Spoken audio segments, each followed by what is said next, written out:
What 1 2 1 2. I said what 1 2 1 2. What 1 2 1 2. It goes what 1 2 1 2. We live 1 2. We back at it. Let me go on Instagram early. Early. We back at it like a bunch of crack addicts. It's your boy Friday Ricky Dread here with another live for your head top. Gather around. Make sure to share this live. I'm currently live on Facebook, Twitch, and on YouTube. Nems, what's good?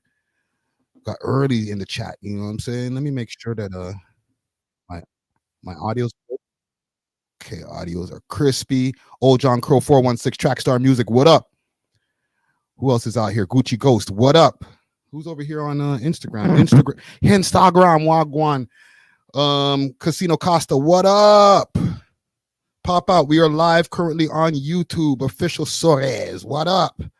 Who else is in here? Beto Clavan, what up? CP24 Toronto, what up? We out here, man. You know what I'm saying? I got a lot of topics to get into. There's a few different things that I've been pondering on as well. So make sure everybody who's popping out right now on the Instagram, pop out on YouTube, youtube.com/We Love Hip Hop Network. And let's get a conversation going on. I do have a link that's available in the chat right now if y'all want to contribute to the conversation.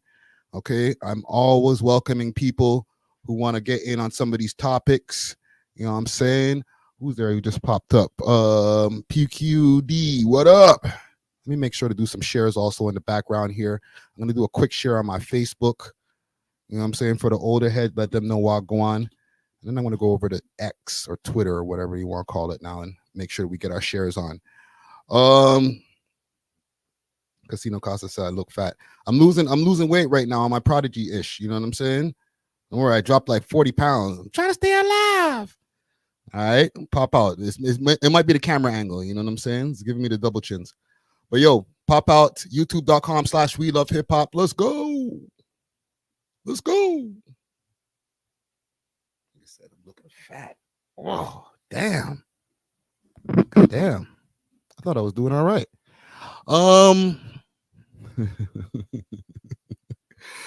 Let's get it popping though. Right now, I'm currently sharing on Twitter. Make sure to hit that like button as well. Let's get this algorithm cooking, like cook food. You know what I mean? The more likes, the more that algorithm knows that we are out here. You know what I'm saying? Entertainment wants to know, Chintiki, where you at? Yeah, where you at, fam? I know you subscribe. Come show me some love. You know what I'm saying? I know you love me. All right. On some Diddy, no Diddy shit. Listen though, I got a list of topics. I want to get into them. Montreal rappers arrested at a video shoot. It was a really crazy incident that was sent to me by the homie AGB the Don. I want to make sure to get into that. As you can see on the thumbnail, the boy and Lil Yachty, Lil Boat, I think the friendship is over. You know what I'm saying? They have unfollowed each other. We're going to get into it, dig a little deep into what happened or what may have happened with that. Also, I want to just address quickly this whole to catch a kick predator thing that was going on that they try to wrap the boy's name up in. We'll address it. We'll get to it. I know it's been on the internet for a while now. I'm like, come on, Friday, that's old news. Yeah. Right? They refollowed Young Money. They refollowed. Okay. Let me get that update on that too. I wonder what happened. Maybe it was a glitch. Possibly. Also, there's some crazy stuff going on over here in the mega city, okay? 2 teens have been arrested for some real hitman stuff. Okay, these guys have been going around. It has something to do with this whole tow truck wars. All right, for the people outside of Toronto or outside of Canada, there's a tow truck war that's going on in this city. And a lot of that has to do with people being able to get be able to go do that tow truck pickup before the next tow truck company. And over that, niggas be killing each other.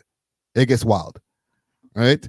So we're gonna get into that. They arrested a hitman, and this guy has like I think 16 bodies possibly. You might need a documentary, broski. Hood Baby Rah Rah. For the people who don't know who that is, that's a West End rapper from the South Side of Jane and Finch. He was arrested for a strap. We're gonna get into that. YDW Flame was really fired from No Jumper.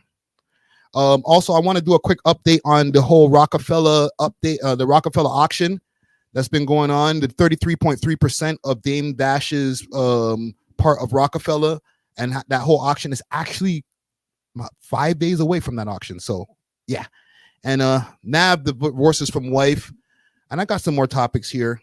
I didn't even know Nav was married, to be honest. But let me know if y'all have any topics also that you want to address in the chat. Big salute to Peace Love popping out right now. Who else? Road to Success. What up? Oh yes, salute to the sponsors.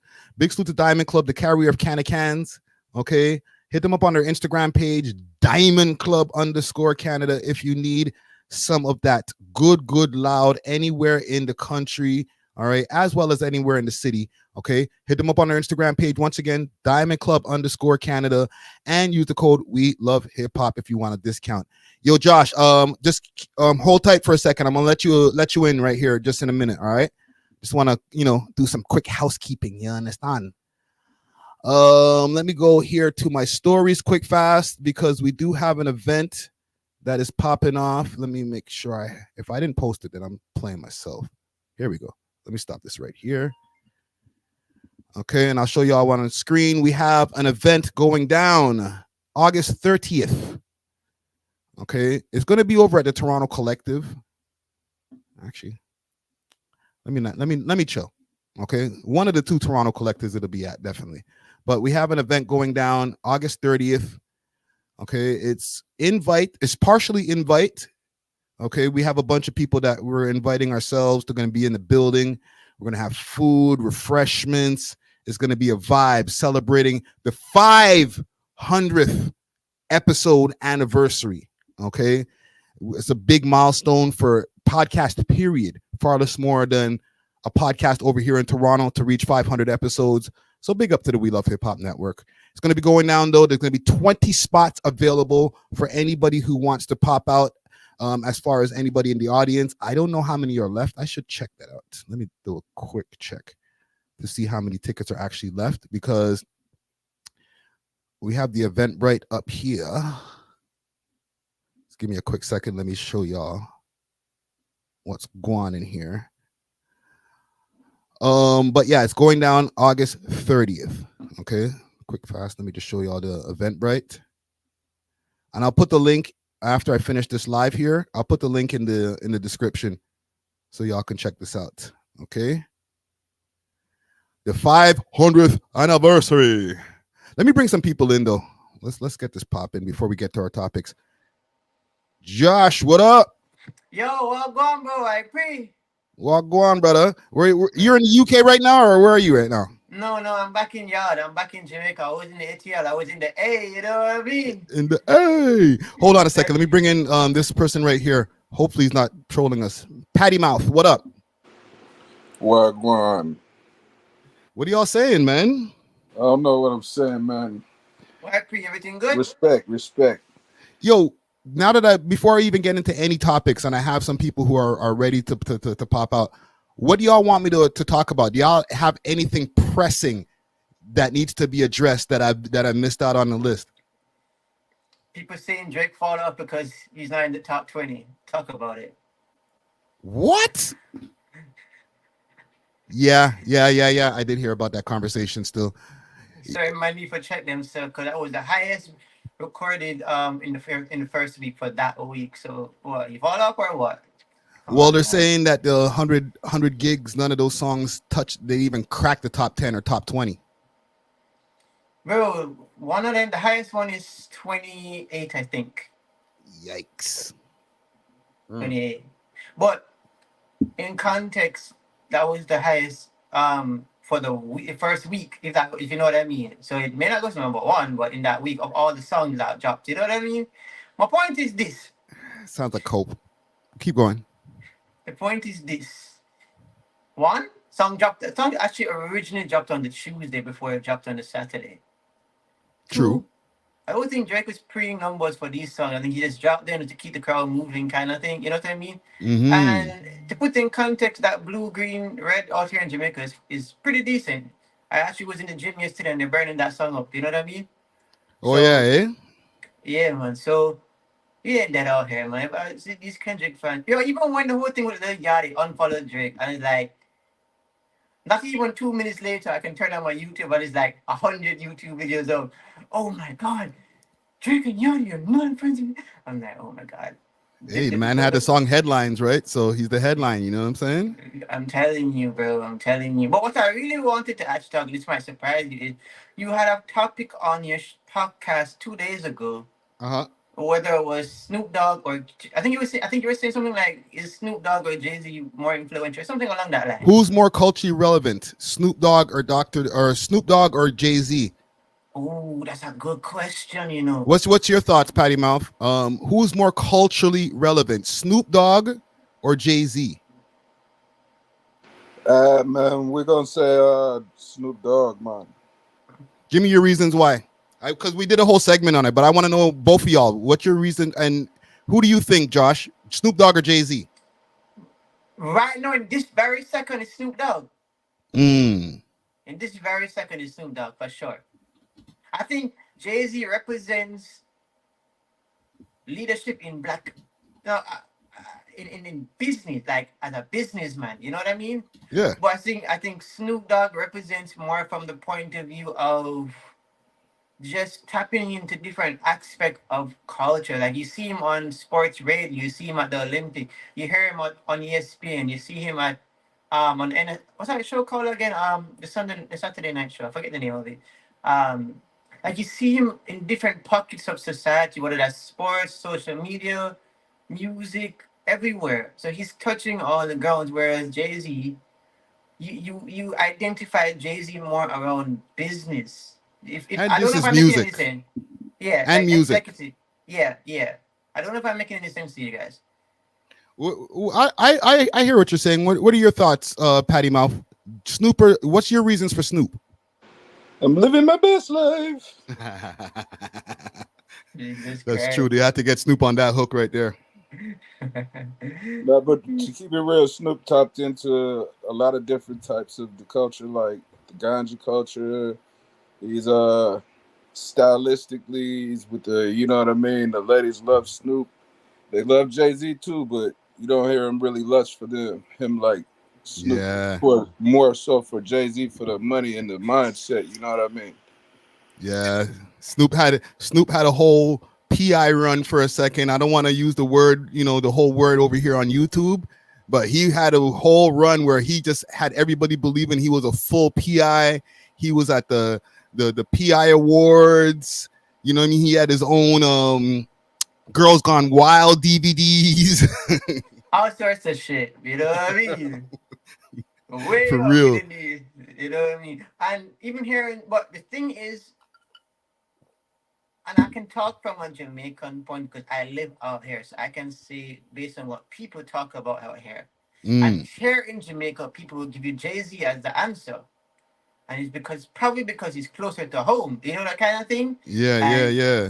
So out here in Jamaica, you're gonna hear a lot of people say Jay Z. But if you're talking about right now, I mean, the man was just at Olympics walking with the torch. You don't get what? Come on, like Yeah. that's No, that's but no, breaking real the life ground. though. Real life, like you're not gonna tell me that some old woman in Jamaica, if they see a picture of right now, like current Jay-Z and current Snoop, they're gonna be able. I think they're gonna be able to identify current Snoop more than Jay-Z. Yes, I agree. With the grays and the dreads and everything. You know what I'm saying? Yeah. I know what you mean. Yeah, As two people who've both changed over the years, as when you see Jay-Z now, the man has long dreads and everything like that. He might not pop out as the same Jay-Z to like, you see the bald head Jay-Z, they'll be like, okay, I think I know that. I think that's Jay-Z. Yeah. I know what you mean. You know what I mean? But listen, gang, I'm gonna let you all go. I got a few rants I need to get on and Yo, be careful, Friday. Don't go off the way off in the deep end, bro. Pick up yourself and stay safe, brother. I'm trying, man. I'm trying. But yo, salute to y'all, man. And yo, you already plugged your IG. What you got an IG you want to plug, Josh? All right. I have. Sorry, put it this way. I do sports content. I mostly talk a lot about sports. Okay. So, for those who like sports and want to hear what's going on in the Caribbean here, like cricket, football, in the Premier League and stuff, or even Formula One, you can check out my page at JB Sports Review. So that's JB Sports SPORTS Review REVIEW. Yeah. Dope. And that's on YouTube as well. No, I don't have a YouTube page yet. I'm actually fully blind, can't see anything. So I'm trying to get a team around me, see how I can figure this shit out. You know what I mean? Hey, holla at me if you need any help behind the scenes, brother. Yeah, man. I'm even trying to do some production, like produce some beats and stuff like that. So, like, I'm just working on some things, man. Nothing before it's time, though. You know they always say that. No, for sure. All right, man. You stay good, man. You too, brother. Okay. And what about you, Patty Mouth? You got anything you want to plug before we get out of here? Oh yeah, go run me up on YouTube. I got the channel going. It's not really much content. I got playlists. That's gonna be the landing page. If you type it in your search bar right now, it's gonna say artificially ignorant. Artificially ignorant. Jeez. Yes, please pull it up on your stream if you like. There's a lot of stuff in there. You're featured in the playlist as well on a few channels. Dope. Hey, thank you, brother. Well, salute. Salute to you too, brother. All right. So listen, man. A couple of quick things, man. I had a rant last week about the whole I'm a better rapper than a whole bunch of you guys and blah blah blah blah blah blah blah blah. Okay. What did I say was the percentage? I think it was 80%, and I pushed it up to 90%. And don't get it twisted. I seen a couple of like used to be pods trying to talk shit about me. Like, oh yo, Sky Monday. Here he goes again. He thinks he's one of the top rappers. I'm gonna say this quick fast before I continue. Okay. If you want to chat about me, you actually have to have a podcast. Okay. Just having an Instagram page is just not enough. And a podcast that you do sometimes. All right. I'm putting myself on a category now that we're reaching 500 episodes where you do not have the right and you're not allowed. If it's a violation of content code to talk about me, Friday Ricky Dread. If you do a podcast that you only can cater to every once in a while and an Instagram page that you only maybe post on sometimes, okay, you're not a content creator. You're just somebody who owns a phone. So let's cut that out. Okay? Please and thank you. Content creators can only comment on other content creators. That's a new rule. Okay? If you don't make content, go over there with the other people who just like to play with their phone. That's out of the way. Also, there's no episode next week. Next week, Monday, and next week, Thursday. We're taking a break before we get to our 500th episode. I think we earned it. You know what I'm saying? There will still be a live stream. Okay? Because I sometimes see some people in the comments, like, they'll jump under the live stream or like a clip from the live stream and say, yo, your podcast sucks. Here's how stupid you are. When you see me with my co-host, Dusty Wallace, DJ Czar, sometimes producer B3, when you see that, that is a podcast. When you see me interviewing a guest, also a podcast. When you see me talking by myself, sometimes for 3 hours straight, this is a live stream. And it's a different skill set that needs to be taken to do a live stream. Okay? I respect the people out there. Like, even though he says a lot of sus stuff and he's sort of banned, Aiden Ross. That nigga's live streams be like 8 hours long. Academics, obviously. 8 hours long, 6 hours long. Dolo. Star, aka Troy Terrain. You cannot mention content creation, especially the live streaming, being able to have a conversation with yourself and the chat. You're not going to do that without mentioning Star. Or you're just definitely dissing. Okay? So anytime people fix their lips to try to chat about the man them, and I'm talking about us, okay?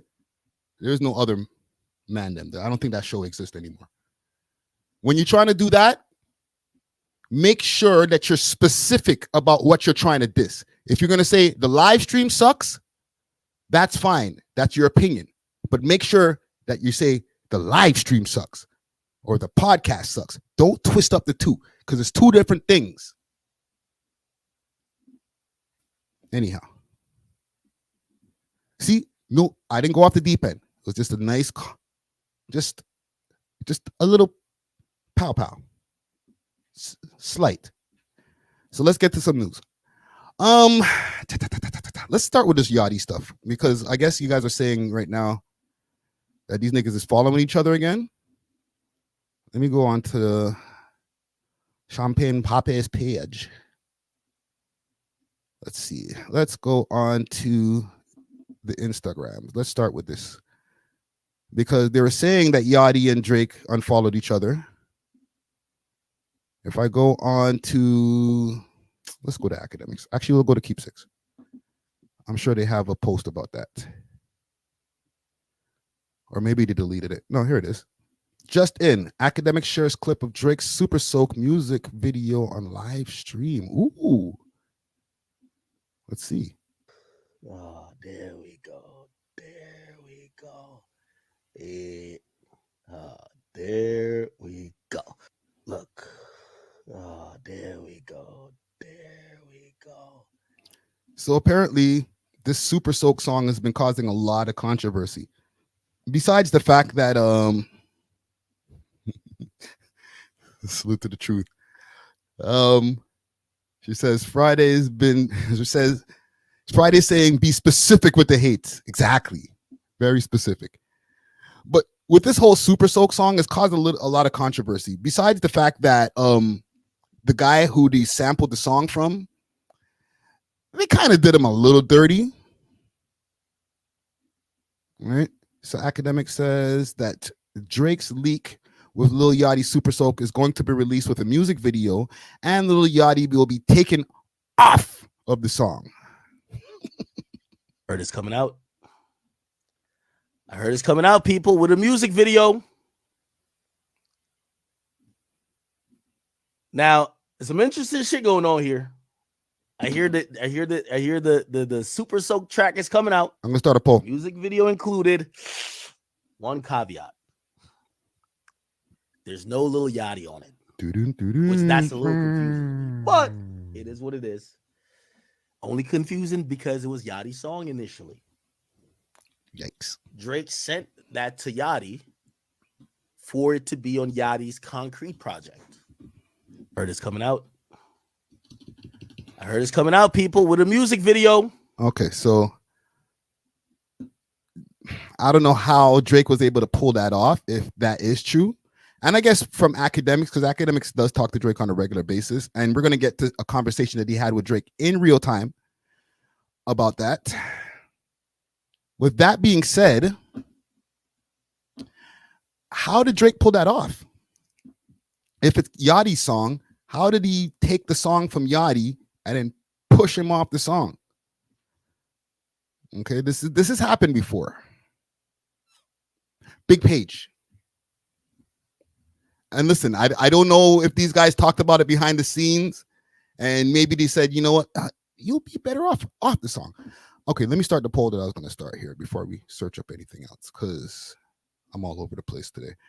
Let me see. What can I ask? Did Drake do Yachty Dotty?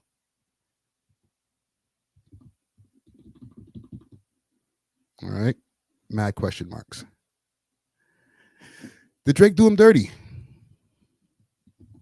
Was that an unnecessary move? Because if it was Yachty's song,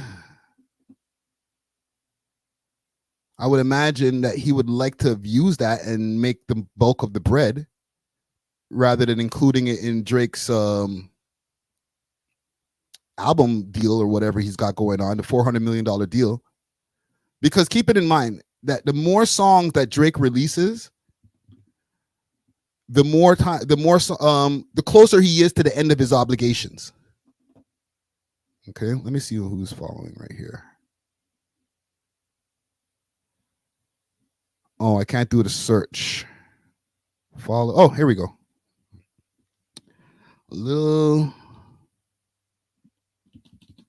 What's Yachty's Instagram name? Is it Lil Bolt or something like that? Yo, fam, they're not following each other. Who said that in the comments that these guys are following each other? Let me find Lil Yachty's Instagram page. Here we go. Little Yachty. Okay.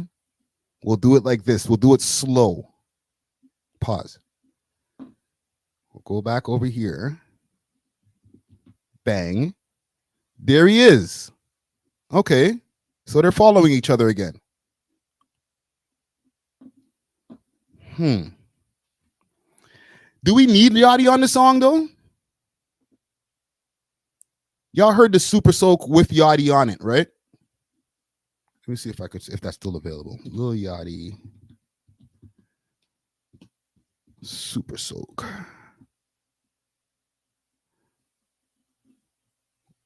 I'll probably get a copyright for this, but I'll take it out later. We'll play a little bit of the song. Super Soak. This is it right here. Let's go.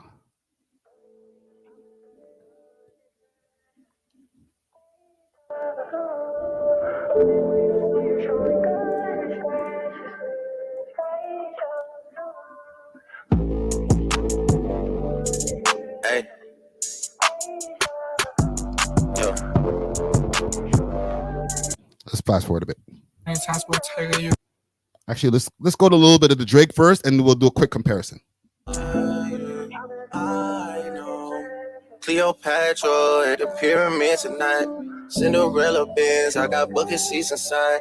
Roll a backwood with my enemies inside. Hey, hey, yeah, okay. Yeah. WhatsApp attachment, first time I seen you naked. I didn't say Torini, but you texting faded. Okay. All right, just a little bit. Let's go to the Yachty part. Backseat, backstroke. 20 times Bottega, you get what you want. 20 times Balance, you can have it all. I don't ask no questions about who else involved. Get rid of your troubles. I don't know. Maybe it's because the mix is bad, but a lot of times I can't even hear Yachty. I think he tries to do this intentionally with this little like faint rap shit that he does. Juicy Hamburger said he should just give it to Yachty. Really? Hug this, bro. Ah, man. Problem solved. All I sip is codeine, clean raw. I ain't doing burp, but these bitches long. Listen, I don't want to be one of these old heads on the porch that are like, yo, your goat sucks. Because I know a lot of people mess with Yachty heavy. But it kind of sucks. I think people have been trying to convince us that Yachty has become this complete hip hop head all of a sudden. That, you know, yeah, listen, and I like Yachty as a person. He seems like a really nice kid. And he seems like a well-adjusted individual when it comes to this rap game, because you could lose yourself, you know what I mean? But as far as like liking his music,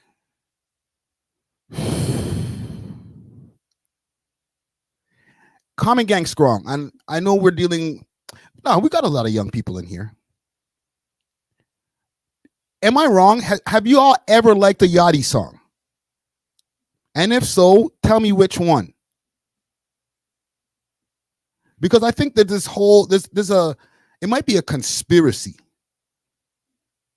Juicy Hamburger says yes. Which Yachty song? Baby Jess says no. Strike. I just feel like all his songs, and he is mumble rapping. He is the epitome of mumble rapping. Where it's like, yeah, he's enunciating, but like he's doing it like as if he's on lean, but he's not on lean. You get what I'm talking about? Like, because apparently your little Yachty don't do no drugs. Right? So when he raps, he makes it sound like as if he is on drugs, but he's not. I don't know if you guys get what I mean. Like, listen. All time. She been riding for too long. Throw my games on. I could 360 a bitch. I could turn her up. Turn this bitch up. Turn this shit up. He rhymed up with up. Like, I don't know. Maybe I have to be 19 because I'm really not convinced. And I feel like I got a good ear for music. Okay, it's not even about, oh, I only want to hear that boom bap. Put on your jean shorts and Timbs, bro. Nah, man. I think he kind of sucks. I maybe I'm just the only one who's willing to say it. Okay, because right now it's cool to say Yachty, you know, he's moving culture, he's changing the swag of the game. Look what he did for Drake. What did he do for Drake? He put nail polish on a nigga? Like, really and truly, what did he... Like, he gave him some bops. And I'm not mad at the bops that he gave him, but they're not my shit. But let me pull it back. Let me pull it back. It's not for me. I'm not 19. So maybe the 19-year-olds, when they hear the Drake Yachty bops, they're like, yeah, that's what I'm driving to. That's, you know what I'm saying? That's what we're playing at the club.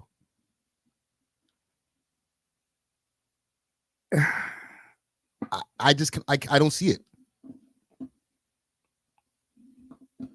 What Drake Yachty collabo did they have off of that last album?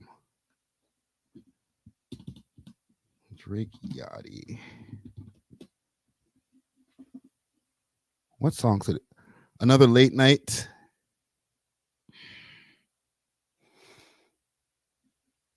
Bank Account from the Yachty album. Y'all remember this?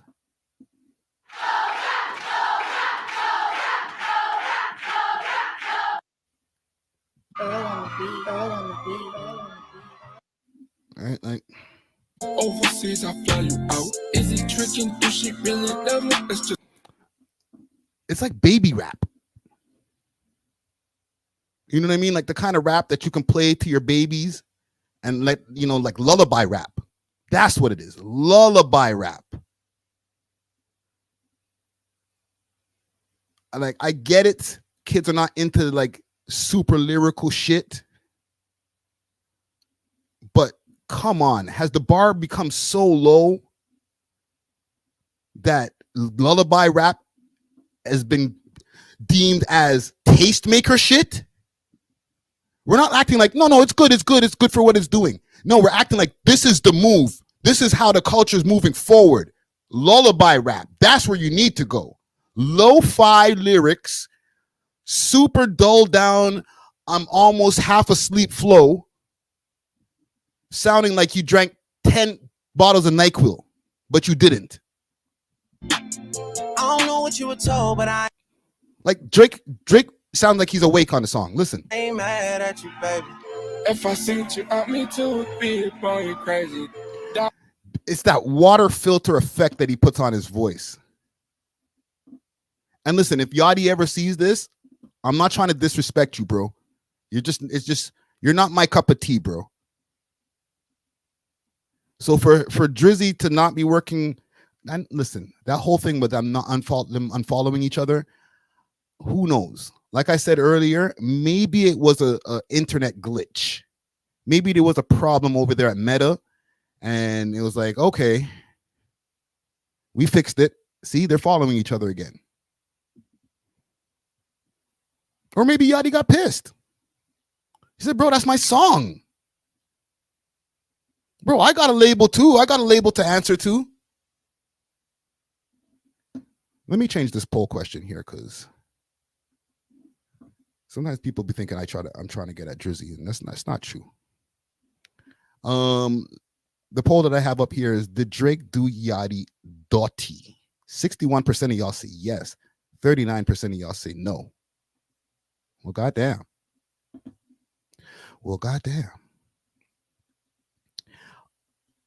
Let me ask a different question. Does Drake need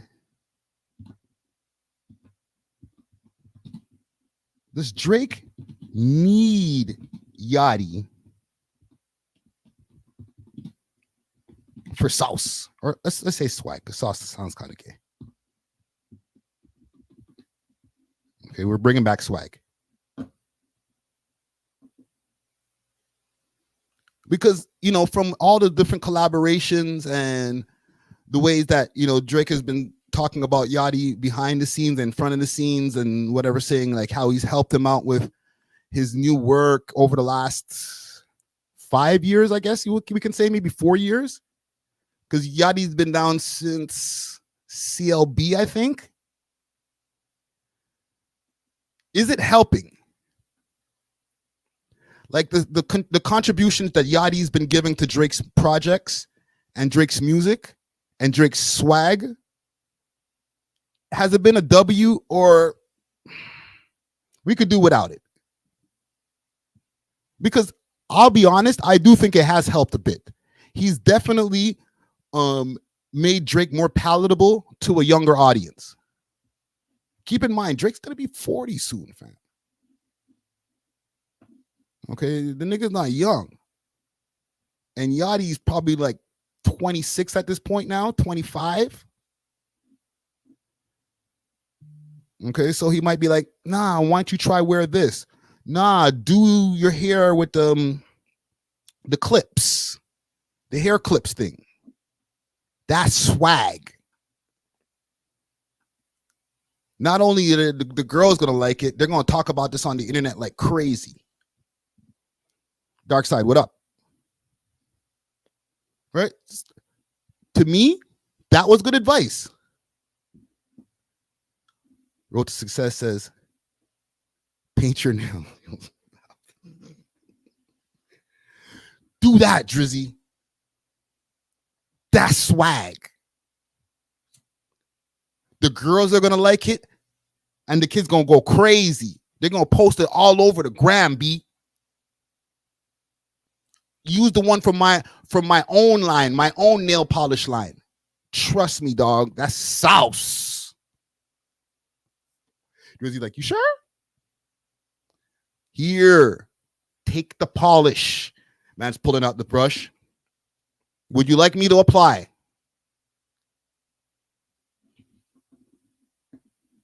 Right? Have all of these different things worked? I say yes, to a degree. Let me see what y'all think. Common Gang Strong.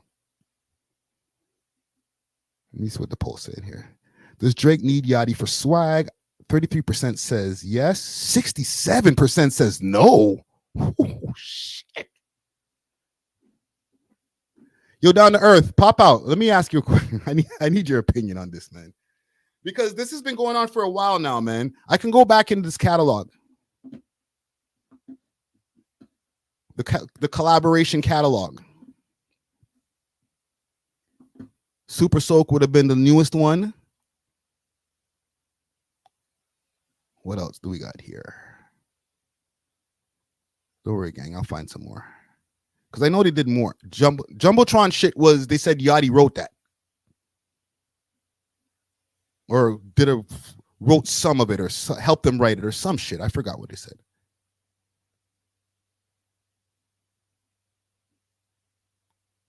I think they only have two of them. Drake, Yachty, Rainy Days unreleased. This is probably AI. It's the same song. Yeah, I think they only have a few. Well, there you go. I'll take some of the sauce, but I can't have you rapping all over my shit, bro. Remember, Drake is on another level of lyricism and eliteness when it comes to making music. You can't just have any and anybody on your track, bro. You're gonna bring down the property value. All right. I'm not saying that it was the right move to fuck on my song, man. Or your song. Get off your song. Get the hell off your song, bro. I'm not saying it was right, but it might have been a good choice, though. As far as just for us, the audience, to get good music. I'm not trying to hear Super Soak with Yachty. I think his verse sucked. You know what I'm saying? But maybe Drake could have just cut his losses, said, you know, I'm off this. All right. You don't want to get off of your song? I'm out of here, bro. I don't need Super Soak anyway. And they never really actually cleared up what happened with the guy who originally did the sample for Super Soak. Because he didn't want those guys to use the song because there was cussing and stuff. It was talking about secular types of things and sex and girls and premarital things. You know what I mean? He wasn't with that. So I don't know. I don't know if they were like, listen, bro, we got a whole other argument going on. I got to decide whether like I want even Yachty on this song. Okay? Don't worry about if we cussing and saying shit and F and whatever. Right? We got a whole other can of worms that got opened over here. I don't know if me and Yachty gonna make it through this. But when we do, I'll keep you on notice on what we do with the song. They're gonna release it with all the curses in it. Probably add extra curses. Fuck this nigga. You can get him off of this. But anyhow, salute to Drake and Yachty. One last thing also, quick fast, I want to know. Just I'm asking myself, all right? How do you people be knowing when these niggas unfollow each other? Is there some kind of app that people can use that gives you a notification, lets you know, hey, ding, ding, ding, so-and-so unfollowed so-and-so. Alert, alert, alert. Go post about it. Or is this part of like a whole grand scheme where it's part of the PR work? They send this over to people, say, yo, listen, post this. We're not following each other right now. Because who just checks randomly to see if Drake and Yachty are following each other? Y'all never think about that? Peace Love says, yeah, it's called the Die Hard Drake fan app. Yeah. Die Hard fans app. Is that real? You're trolling me. Right? For $9.99 a month, you can use this app. Purple Gorilla says it's all PR work. Hell yeah. How do you know exactly on Monday, August 20th, go and check to see if these two guys are following each other? Something's telling me they're not following each other right now. You know what? I was driving on the street going to pick up something from Timmy's, and I said to myself, I wonder if these guys are still friends. Let me go check their Instagram and see if they're still following each other. Like, these conversations just don't happen in life. So when people are like, hey, guess what? So-and-so unfollowed so-and-so. I'm always a little bit skeptical. All right, Entertainment says this, the 7 cents. Yeah, right? Like, it's the social media sense. Oh, somebody broke up. Check their Instagram. This doesn't make sense to me. But yeah, salute to Yachty, salute to Drake. I'm glad that you guys have followed each other again. Okay. I'm not even, last thing. The reason we just did a whole segment on it because these guys unfollowed each other. This is the crazy thing when it comes to media. A nigga could just unfollow a nigga, or a chick could unfollow a nigga, or vice versa, or whatever. And all of a sudden people are like, oh my God. And it makes headlines.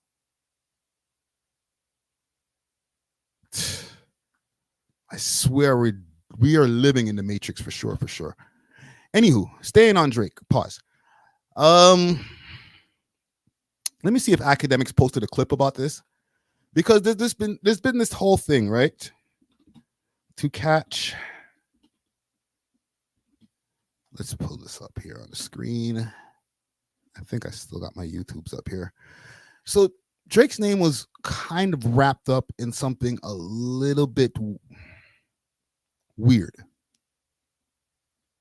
All right, for lack of a better term. This has been moving around, let's say 2 weeks now. 6 months ago, these guys made their first video to catch a kick predator, where they're talking about the app and website Kick, which for the people who don't know, and I think if you're watching a live stream, you probably know what Kick is, but it's the alternative, for the people who don't know, it's the alternative to Twitch. Twitch is already a messed up place where they're having like hot tub streams and all kind of weird shit going on. However, yeah, when you do so bad that you get kicked off of Twitch, then you end up on Kick. Okay, and Kick is heavily mixed up in the whole gambling world. All these streamers like Aiden Ross, they got deals with companies like Stake. Where comes Drizzy Drake? Right, Drizzy Drake obviously has a big deal with Stake. He posts about Stake all the time. I won this amount of money, lost this amount of money, blah. So these guys made these videos here talking about some of these guys on Kick and some of the ways that they do degenerate shit over there. All right, there's no better way of saying it. A lot of these streamers outside of YouTube streamers too, but YouTube has a lot of strict rules that you can't be a super degenerate and be a streamer on YouTube. Each other our boobs. Hey girl, you are. So enter Snow, Toronto Ting, right? That has her own stream going on. She streams on Kick. She streams on a few other platforms. I think a Beagle and a few other these places where you can get away with a lot of degenerate shit. I'm not even gonna sugarcoat it once again. Degenero. 20% of it in there. And others will just blatantly lie and say that they're not live streaming. Oh, hey girl, you are so You are pretty. so pretty. I feel like you and I can solidify this friendship and flash each other. What do you think? He's streaming. No, I wouldn't get you to flash. That's rude. She looks like a Toronto Ting. A lie? Some quick Toronto slang for y'all right there. Wagwan Delilah. She has the Toronto Ting face. Like if there was a plastic surgery kit that you can go get at the surgeon, you could just say, yo, give me Toronto Ting. Like for the ladies out there, yeah, I want Toronto Ting. Stop me when I'm lying, gang. Does she not get the Toronto Ting package? All right. What we got going on here?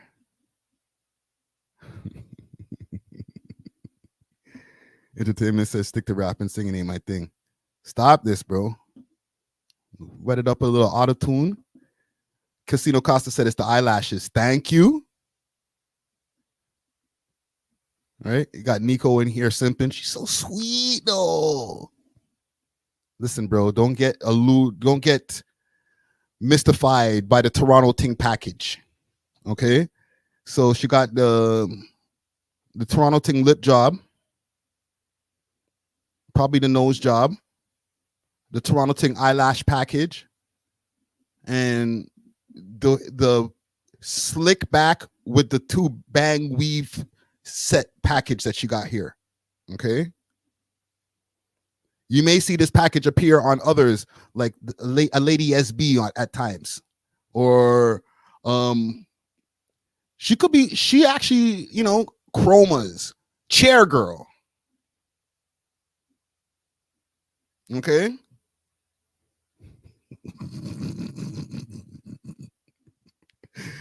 said weed banger. All right. Anyhow, let's not get sidetracked. Hey girl, you are so pretty. How old are you? Thank you. I'm 18. Oh, you're so pretty. Do you want to flash each other our boobs? Hey girl, you are so pretty. I love me a BBW. Let me get a kiss. How big? Like, what size are your boobs? 42 double D. I've never seen that. Can I see it visually? You look thick as hell. Can I see that juicy ass jiggle? No, but Why? I don't know. Can I see you doing jumping jacks, but with your shirt off and no bra? You are so pretty. Wow. How old are you? You're pretty too. I'm 18. You want to zip down your shirt until your boobs flop out? Oh, you're so beautiful. You too. Should we show each other? You could just. You have to take it in doses, gang. Doses. Not in one shot. Doses. Okay. Whew. Yo, low key, that I'm not even gonna lie, not even for theatrics or anything like that. Shit just made my heart beat. Holy frick. That's some wayward behavior there, shorty. Wayward. Nasty Like, work. have your thong on. Do you want to flash each other? Should we show each other our bra? I feel like Yo, how many clips did this girl have? we could build a strong friendship if we flash each other. Are you guys friends? Yeah. It looks really cute. Have you guys ever tried?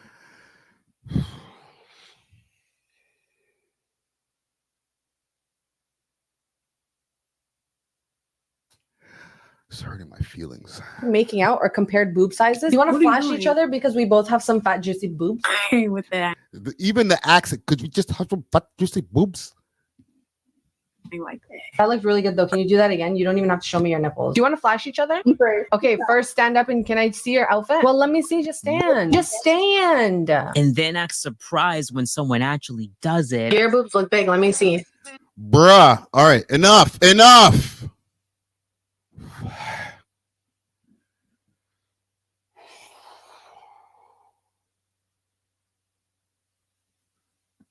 Stressing me out, man. I just did not think she would do that. But then does this. That's my first pair of tits on Monkey. And she ends up collabing So Monkey is the site that she's doing a lot of this waywardness, degenerate behavior. with one of the biggest celebrities to surprise people on the Monkey app with. Hi. So for everyone that said that it was a fake person, that looks pretty real to me. Can you do this? Oh, you flipped it. Thank you. I need that as a clip, you guys. All right, I have to go get ready, honey. It's that Okay, time I for me. appreciate you. Thank you. Bye. Bro. So she had Drizzy Drake on the stream. This was the same day. And listen, other people have covered this before, right? A multitude of people have covered this. Let me put it this way. I'll do a SEO search. Watch this. Salute to Justin Hunt. 54K off of that bad boy. Fantano. The internet's busiest music nerd covered this. Niggas have been going hamburger on this shit. I ain't gonna lie. I'm not gonna lie. Showface. All right, Fantano had a field. All right. Hey, everyone. Anthony Fantano here, internet's busiest music nerd. Other platforms that will allow I'm 18, which from the first To Catch a Kick Predator video, if you've seen it, you watch Fantano when he had his field day. Lots of people have seen this stream.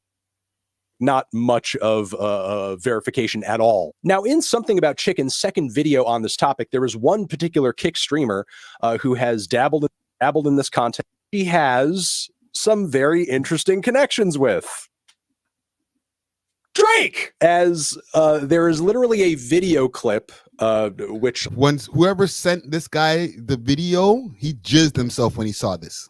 Like, we got him. So let's clean it up. Because the reason why I didn't cover it originally, because one, he was on one stream with her. And I understand also people are going to jump in the comments. Well, what about the equipment Friday? Why did he buy her equipment? Yo, just chill, relax, calm down. Okay.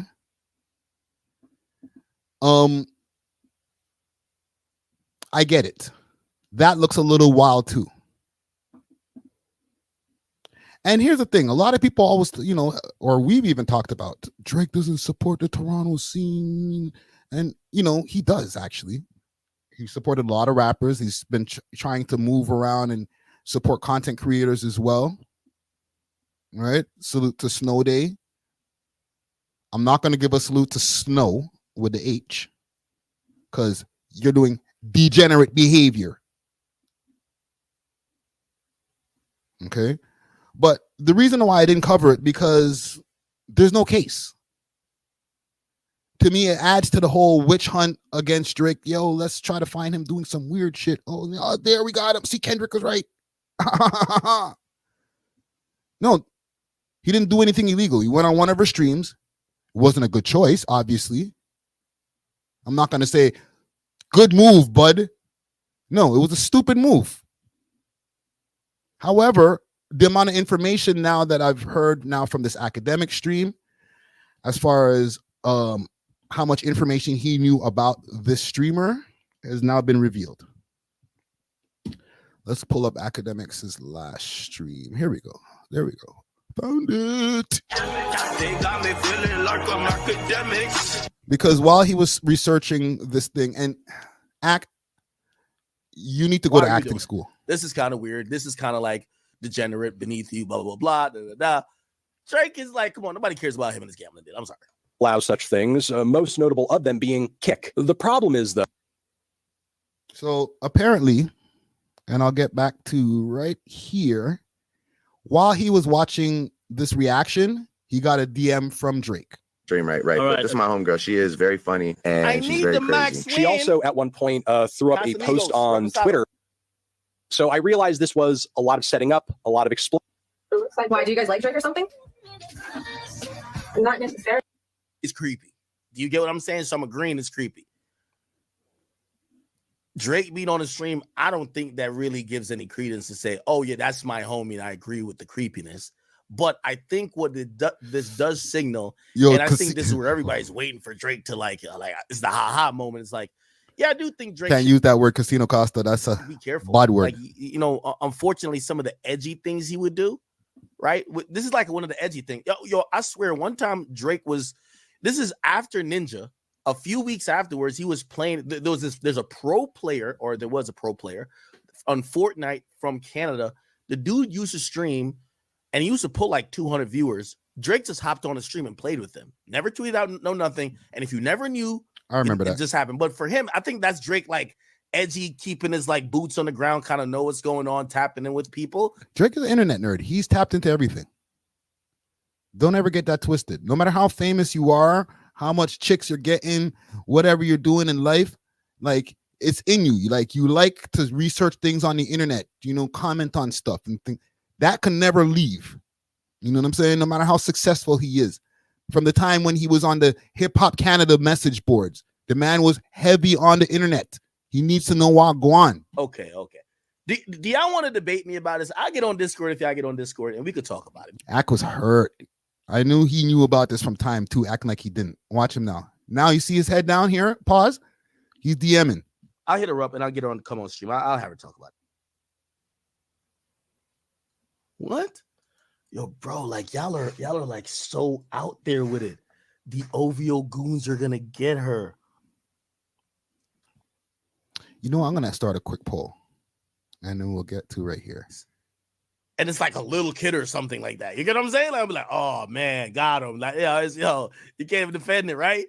Bro, the nigga pops up like, yo, watch the code. This chick is weird on stream, but I guarantee he probably knows Shorty from around the way. Yo, let me hit my Toronto pages. I guarantee he knows Shorty.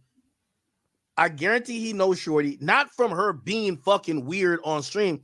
Everybody's trying to bust. Like, everybody's trying to, You got to put a pause on that. Right there is when he's going to start checking to see who he can DM from the Toronto blogs and stuff. And Drake sends him a DM. Okay. Obviously, Drake was watching the stream in real time. Said, bruh, clean it up.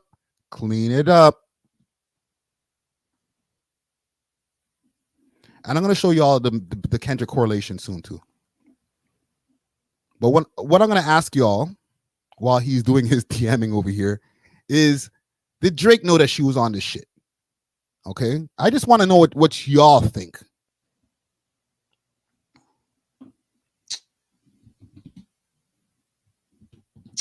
Oh, all right, man. We got the explanation, man. See, never mind. We're not debating this new topic. We moving on. The boy basically said, man, he got told by Kick to support Shorty. He don't know her, but he had to just cap like he did. He don't know her. He don't know the girl, bro. You feel what I'm saying?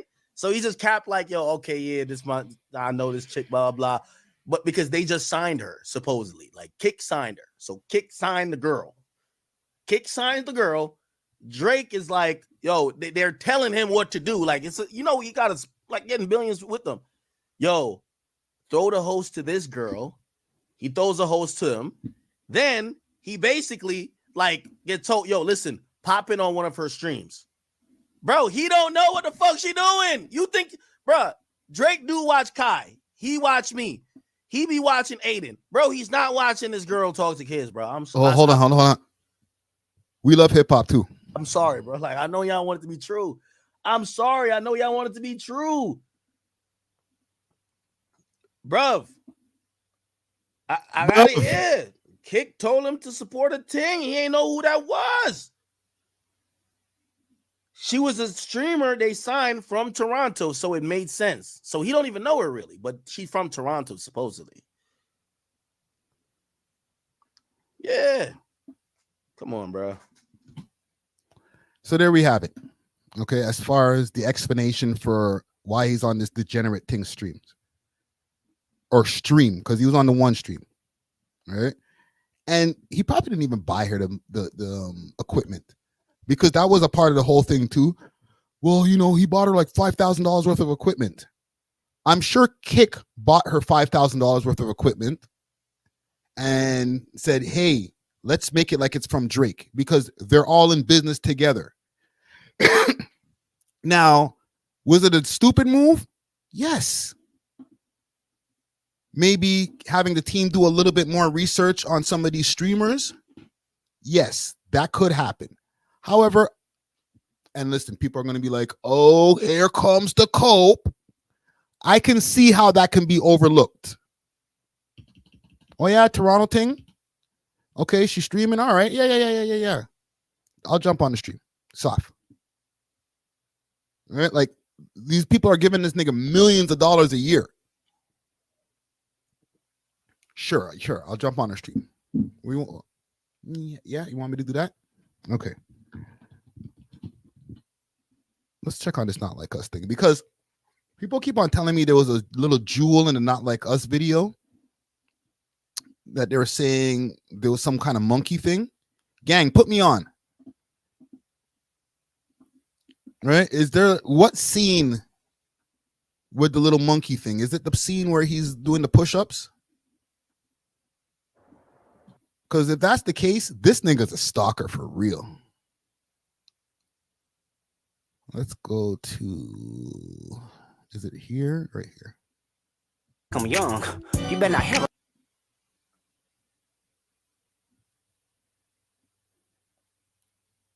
Because somebody said something about, oh, that's why Kendrick had the monkey part in the video. All right. Put me on before I don't want to have to go do a whole search through the video. I haven't watched this video in time.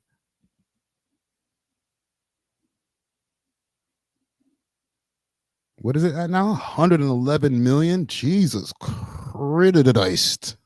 Holy shit. Hold on, let's see over here. I'm playing it muted. I'll probably still get a copyright. No monkeys. Where is the monkeys that you guys are that these conspiracy theorists are talking about? Or the monkey shirt or whatever that's supposed to symbolize, oh, he knew that Drake was on the monkey app with that girl. Like, come on. That's just too much, man. Like, the nigga's smart, but he's not like a friggin' oracle or something, bro. You guys need to cut it out. Got me looking through the damn video like an idiot. Jesus Christ. Yo, Casino Costo, that's cap. He said right here, Casino Costo said, Kendrick opened all his music so that there should be no copyright infringement. Cap. They said that. I remember that being a thing. Yeah. They whitelisted all of the songs so that the creators can get some because Kendrick is a man of the people. Cap. My YouTube dashboard didn't tell me that.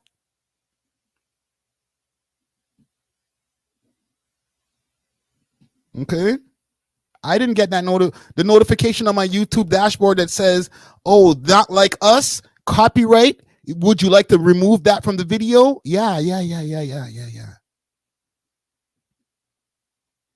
That's cap. Don't be fooled. Don't go do a reaction to this video and just play like 30 seconds to 1 minute clips of it and be like, haha, Kendrick, he's a man of the people. He did this for us. No. You'll get your whole YouTube channel zapped for that type shit. He ain't that nice. But yeah, that whole witch hunt, I get it, okay? It does look weird. We're not going to act like Drake being on a stream with this waist thing is not weird. It's weird. However, from what academics are saying, and the man got the message in real time. He didn't know her. You know, jump on the stream with a ting, bro. Just quick, just 5 minutes. Do some moves, something. Okay. Let's look to Drizzy Drake. Like, I it's a hard job being this guy because you got to answer to so many people, and listen, with all due respect, I know the man is at the top of the mountain. He's in control.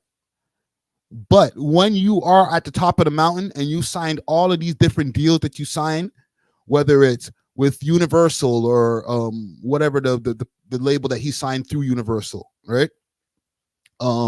Stakes, Kick, the stuff that he's doing with the production with Euphoria and all that different shit. Like, the man has so many different people. The clothing deal, like they're saying now that the man don't even care about OVO clothes anymore. Like, yes, you are at the top of the mountain. You are the creator of your destiny, but bear obligations. Everybody's like, yo, I need this at this time. Yo, when are you gonna fill out this and, you know, do the performance?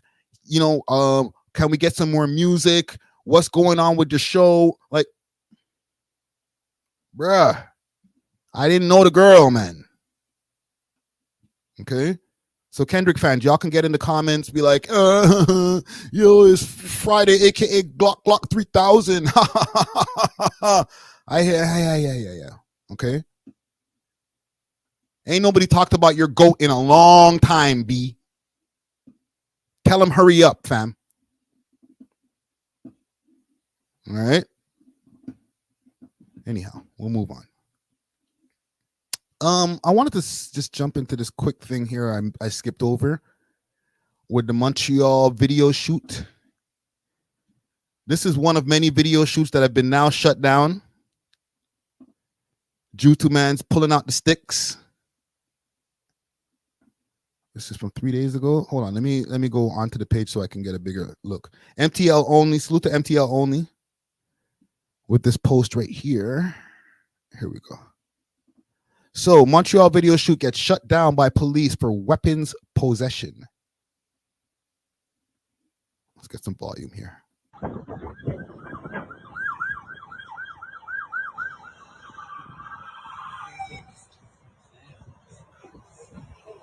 They got this guy crawling over.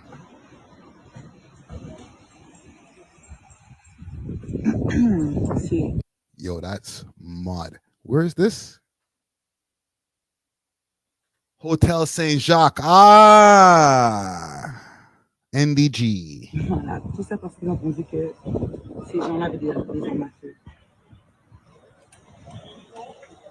That's crazy. I wonder what hoes is over there in the hotel or in the motel filming this shit. That's crazy.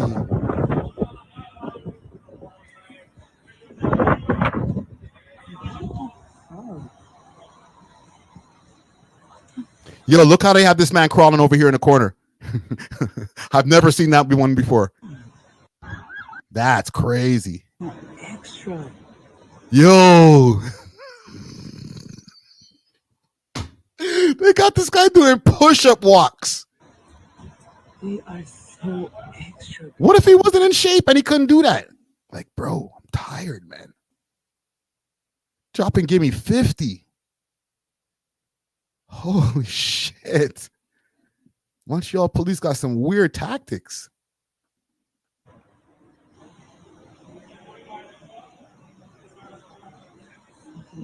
I can't.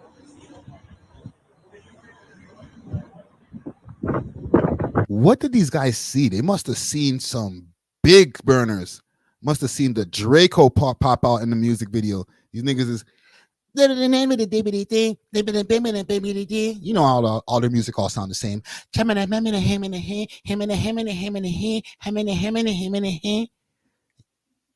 Right?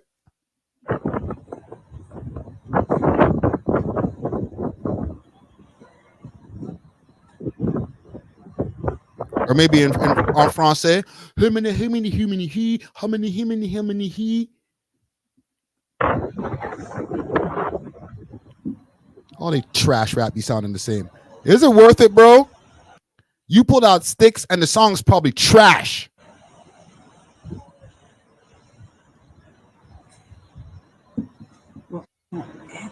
I don't feel sorry for them. I'm sorry. I don't have the name of the rapper here. If I did, I won't give him a salute because you're an idiot, bro. Man's be doing some idiot shit, man. I think rappers have this, they live in an alternate reality. And this would listen, with all due respect to any artist who might be in the audience, not all of them, most rappers live in an alternate reality where you kind of just walk around the world, especially when you're young. And I've been there. Where you just do whatever you want. It's rapper shit. Yo, you're not supposed to smoke in here. Nah, B, I'm a rapper. I smoke anywhere. You know what I'm saying? What else? Yo, sir, you should be wearing formal gear. Nah, B, I'm a rapper. I'm coming in here in my sweats. 5 chains. Don't you see my chains? So it's like they're in an alternate reality where they're the main character and they can do whatever they want, whenever they want. Right? Like it's a weird thing. Trust me, I've been a 20-something-year-old guy where just like, yo, B, when I make it, they ain't gonna be able to tell me nothing. And then there's the guys who do make it, who act like assholes. Right? You've seen the Uzi Verts of the world and all these different guys acting like assholes, running around rich as shit. But they're living in a rapper reality. And if something happens that would make the average person look really bad or degenerate behavior, for the rappers, it's like, nah, he's a rapper. So it's kind of like you expect it. You know what I'm saying? It's not considered a crash out. It's just rapper shit. But for like the regular 9 to 5, like Brad who works at Walmart, he's crashing out. Like if Brad decided to go to a formal affair wearing like a baseball cap with the matching shoes and the super velour fit with 10 chains, and it's a super formal affair and his boss is going to be there, Brad's crashing out. You understand what I'm saying? But if Brad is a rapper, he's Lil B. He's Little BR. And he shows up to the same event. I ain't got no boss. Ain't nobody tell me how to dress. Fucking rapper B. Then it's not crashing out. You feel me? So when these guys do music videos, to bring it full circle, when these guys do music videos and they think that they can get away with doing a music video in a public place, waving the sticks, you know, with the light beams on it and stuff like that, and their homeboys be jumping around in the back with no shirts looking gay as shit, right? When they do that, they're on rapper brain right there. They're like, hey, nobody could tell me nothing. Nobody's going to report us to the police. We're rappers. We're obviously filming a music video. Duh. Obviously, there's going to be guns here. Why would some rat go and call the police? Yo, these guys are rats, B. They're hating. No, bro, you're stupid. Hold on, let me make my screen bigger so you can see what I'm talking. You're dumb. Your rapper brain doesn't coincide with regular life and what regular people do. So when grandma's trying to walk into the building and, you know, just go back to her motel room or whatever, or when the family is trying to go back to their room and they see your stupid ass going, they're like, oh my God, are those real guns over there? Should somebody call the police? They're not saying, oh, no. They're rappers.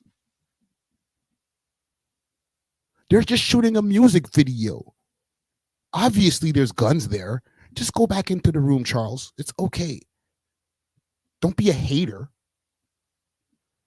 No, they're going to call the police and say, look at these stupid idiots waving guns around with a camera. Somebody's filming them waving guns around.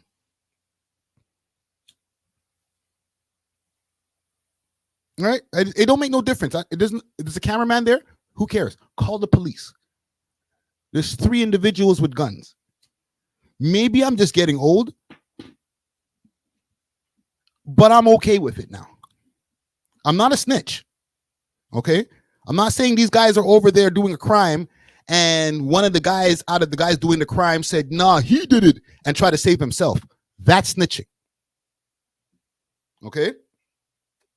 But if you look out the window and there's a bunch of guys doing a music video, I don't care if it's a music video. There's a bunch of guys doing a music video, waving guns. You should be doing this. 911, there's people outside with firearms. And I don't feel comfortable. Okay? I'm not going to call you a snitch. They'll call you a snitch. But guess what? Let's reiterate. They are using rapper brain, and rapper brain is stupid.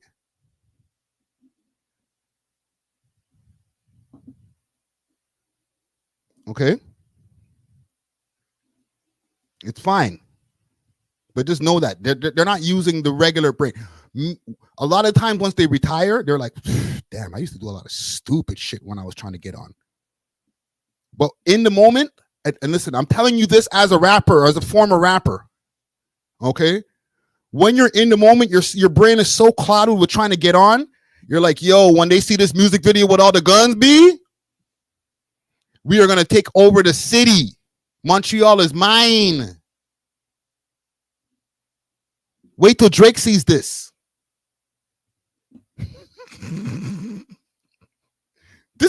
I'm not even lying, B. This is how they think. And I'm telling you this as a former artist who used to be a little bit stupid sometimes. Okay? So no salute to them. Catch a charge, hug it, and we'll see you on the other side, broski. Okay? I guarantee you the song was probably trash anyway.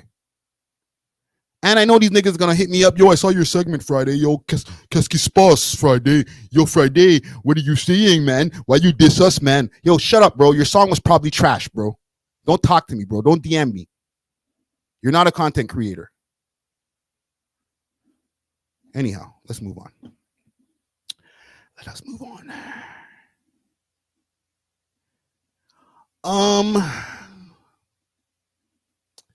Speaking of stupid people.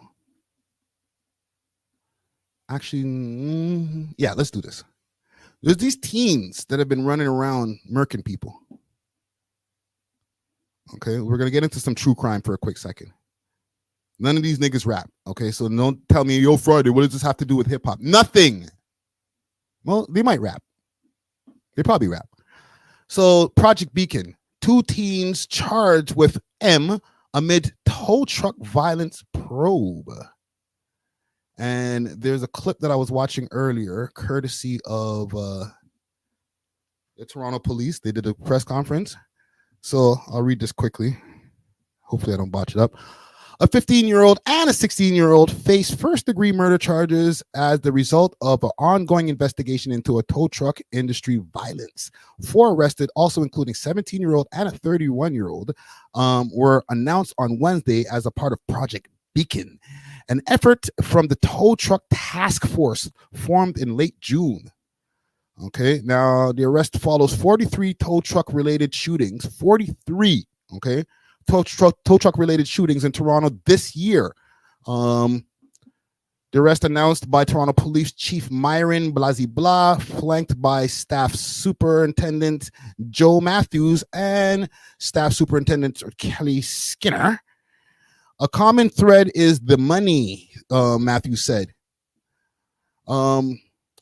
They are being enticed to do so by their financial gains. The 15-year-old male from Oshawa faces 85 charges, including first-degree murder and multiple counts of conspiracy to commit indictable offenses, possession of a firearm without a license, occupying a vehicle with a firearm, and reckless discharge of a firearm. Okay, that's the 15-year-old.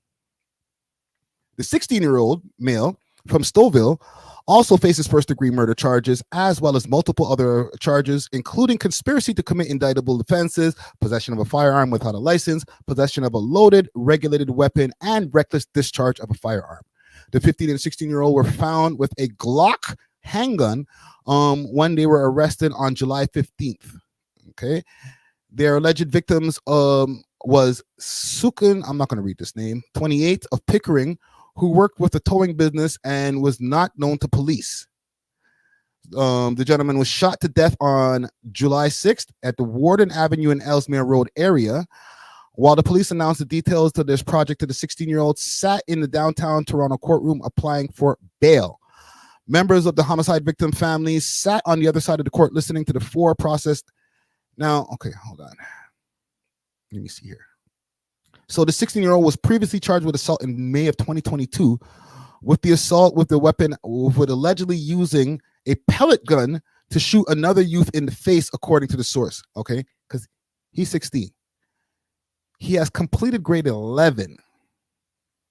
And obviously they don't have the names of these youths here, these 2 gentlemen, because they're kids. The 4 arrests and 177 charges connected to multiple incidents between May and July of this year, police said. So just 2-month span. Okay. Now, for the people who don't know, and I'm going to pull up a piece of the press conference as well. There's a whole tow truck war that's going on in this city. It's actually kind of crazy.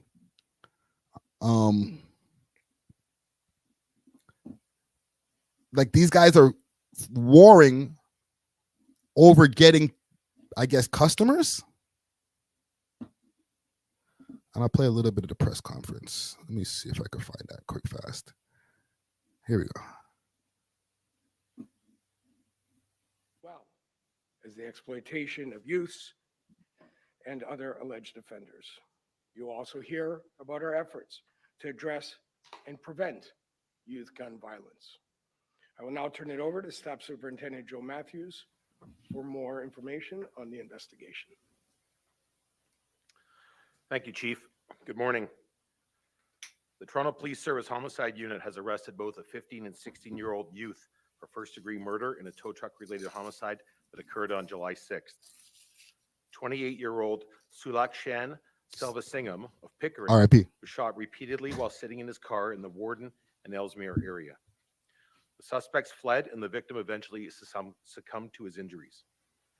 The tow truck task force, known as Project Beacon, also alleged that these same two youths were responsible for 11 separate shootings between June 29th and July 14th, with 8 of these shootings taking place over just 2 days at the Canada Day long weekend. As a result, they're facing a total of 154 charges in relation to these events. On May 15th of this year, a suspect opened fire on 2 tow trucks which were parked in the Markham Road and Steeles Avenue East area of Toronto. Fortunately, no. Now, obviously, this war is going on all over the city, but a lot of this stuff for these guys, I guess this is a sting operation that's been going on, an investigation that's going on in the East End. AGB, what up? No one was injured, but there was damage to the trucks. After an investigation by our centralized shooting response team, a 17-year-old youth was arrested for the shooting and charged with 6 offenses. Also, as a result of the investigation, we allege this youth was being paid to commit the shooting and was directed to where the tow trucks would be by another person. 33-year-old Jamal Saeed Wizy of Oshawa has been charged with conspiracy to commit an indictable offense and has since been released by the courts. We know the ages of those responsible for the murder and other shootings over a holiday weekend is alarming to the community. These senseless violence has a significant impact on our communities and their well-being. These youth suspects are facing charges including conspiracy, possession of firearms without a license, and reckless discharge of firearms. 3 different stolen vehicles were used in their 16-day violent crime spree.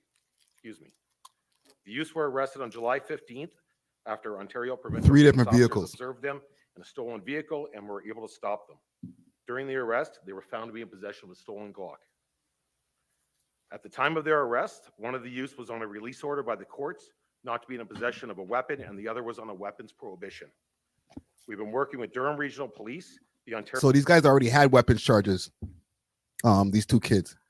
And keep in mind, 16 and 17. Ontario Provincial Police and Peel Regional Police, and we thank them for their assistance. We stand here today committed to restore community safety in collaboration with our partners throughout the GTA. I'd like to turn it over to Staff Superintendent Kelly Skinner. Good morning, everyone. I know that hearing these stats surrounding youth and youth violence are troubling. It's troubling for all of us. And we recognize that addressing youth violence requires more than just arrests and data collection. It requires all of us involved in proactive solutions. We are deploying resources strategically to address these violent crimes and working collaboratively with residents, with community leaders, faith leaders, and agencies to build relationships and to co-develop solutions to this problem. We understand the impact of adverse childhood experiences on the development of our youth. Okay, they're going to get into a lot of deep dive into, oh my God, the psychology and stuff like that. Here's the thing. This is not new to me. Maybe this whole tow truck war and stuff. AGB, yeah, pull up, because I want to know if this is something that's going on in Montreal as well. But it's not new to me to have like, and I haven't done this myself, but to see older heads or gangsters or whatever use young shooters, use the crash dummies. You know what I'm saying? Get some kids to go out there, catch the charge. What's the most that's going to happen? You know, if they don't get caught for an M and you get, you know, you catch a 17-year-old with a burner, he'll be out by the time he's 18, 19. They'll charge him as a juvie. However, there's a way deeper problem that's going on to be able to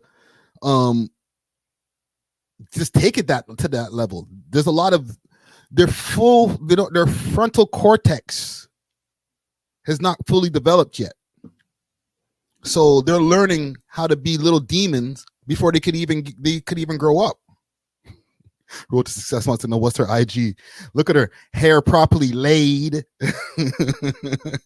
She made sure to show out for this press conference right here. All right, let me put a shot of her face so you can get a bit of shot right there, just for you, broski. There you go. There you go. Okay.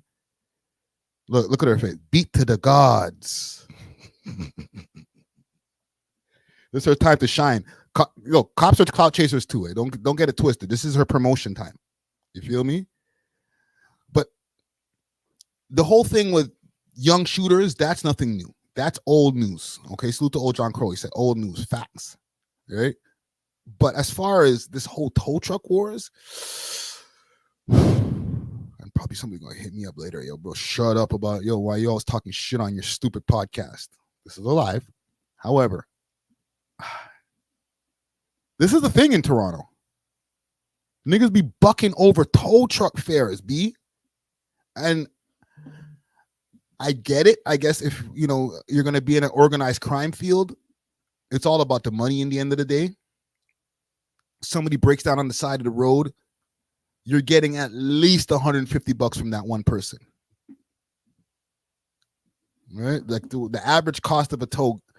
Gang, I don't remember. I haven't been towed in a while, but what's the average cost that you're spending when you get towed in Toronto? Like $150 to $200 to get it out of the tow yard. And then a lot of these guys, they own tow yards. And if you own a tow yard and you got a bunch of cars in there, Jesus Christ, there's so many layers to this shit, B. Just even the amount of things that you could hide in a tow yard. Jesus. However, it gets that serious that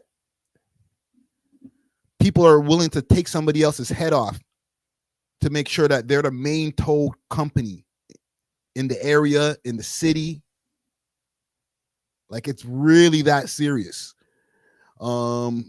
Big Cocky Man says, pause, says, CAA is like 130 a year.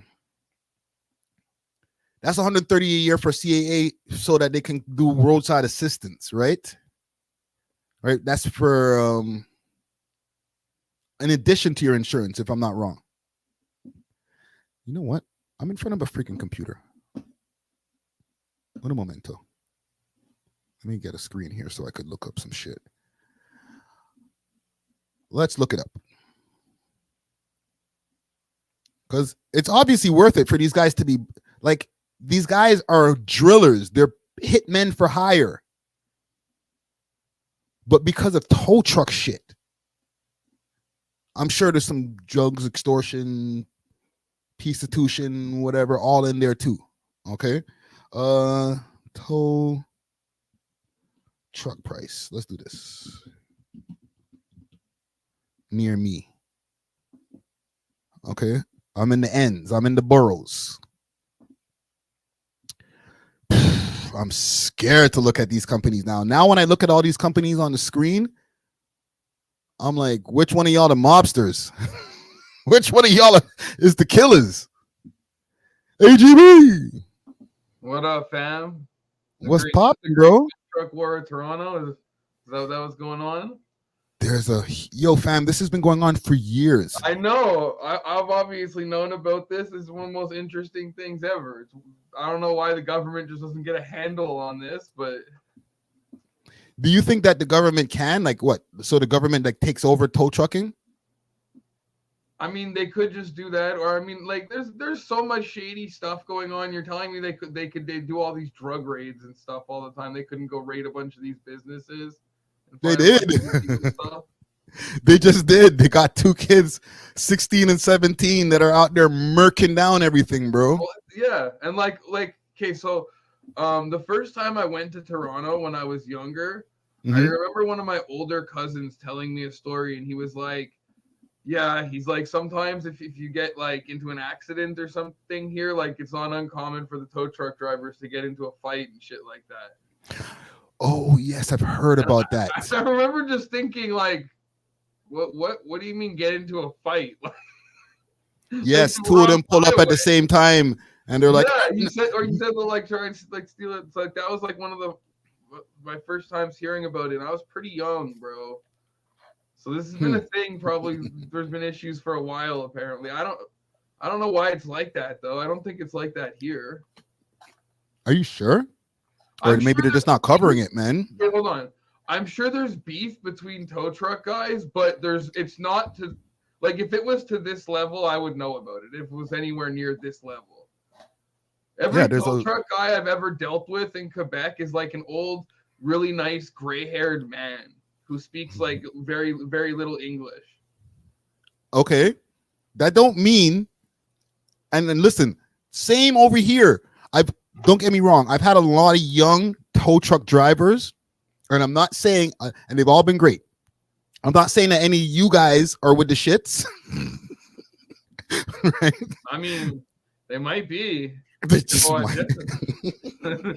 truck mom, I'm sorry. There's no way I can take that seriously, but it's hilarious. Dude, look at this. It might be super serious, but it's hilarious. Like they I hope they acknowledge that. Well, the drivers themselves, are they the shooters? It's like I need to know more because it's like it can't just be the drivers. It has to be bigger. It has to be like companies.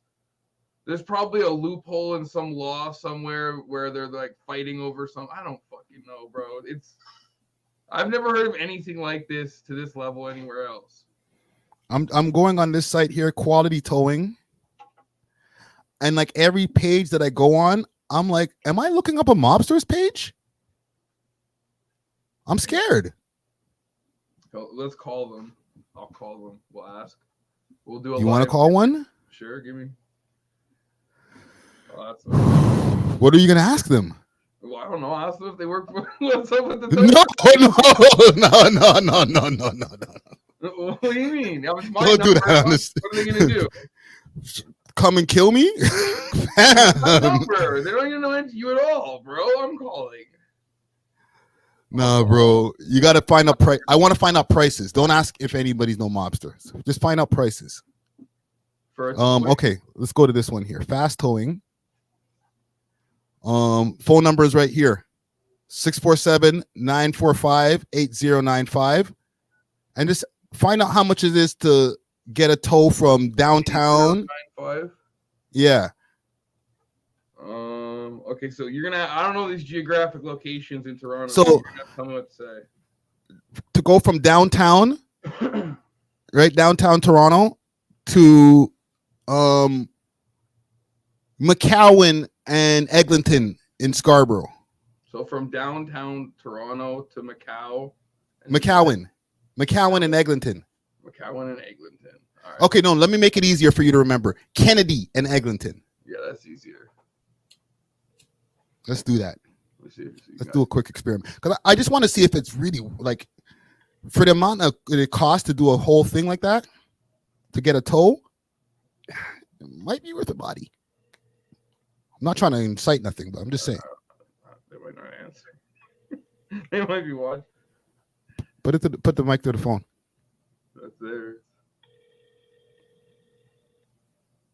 Or the phone to the mic. My bad. We might have to do a different one.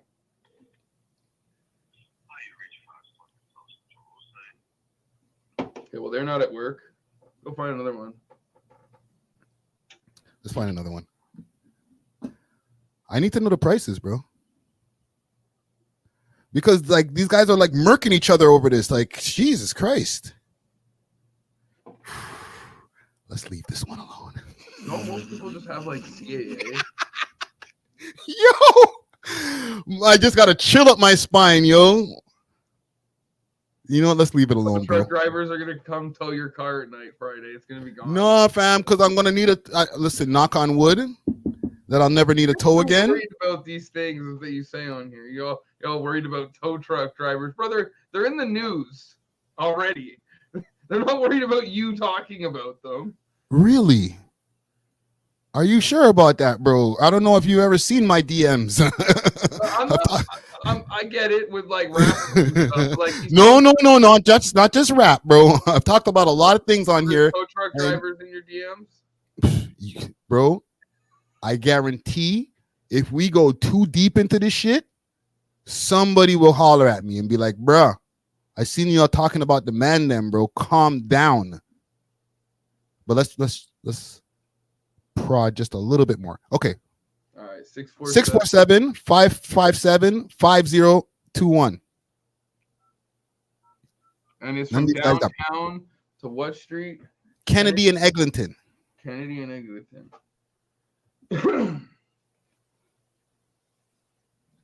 You just want to quote. I don't know if y'all can hear that, but it's ringing. Bring it a little closer. Hi, how much would it be to get my car towed from downtown to Kennedy and Eglinton?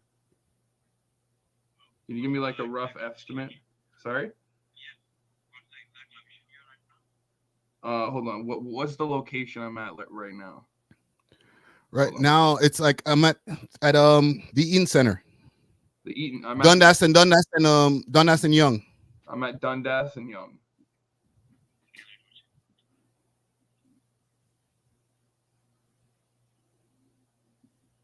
We're gonna get to the bottom of this. Yeah. And I need to get the car to Kennedy and Eglinton. Yeah, there's a no frills. The no frills at the corner of Kennedy and Eglinton. Yeah. Yeah. It's a Toyota Camry, and one of the wheels is like flat. It's a front flat.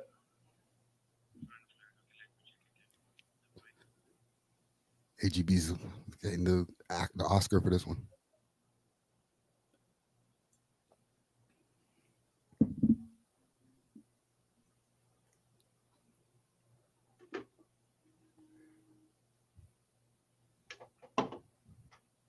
He's on hold.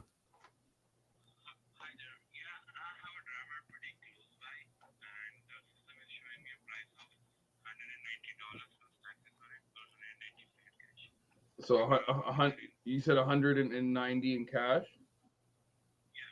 Okay, give me just 1 second. I'm gonna talk to my friend and then I'll call you right back. All right, thank you.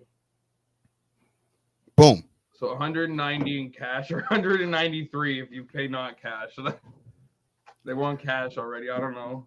So 190, and okay, just to give you some context, let's say you're in the South Shore in Brossard. Okay? To get from Brossard to downtown. Okay. That's basically what we're doing. Okay?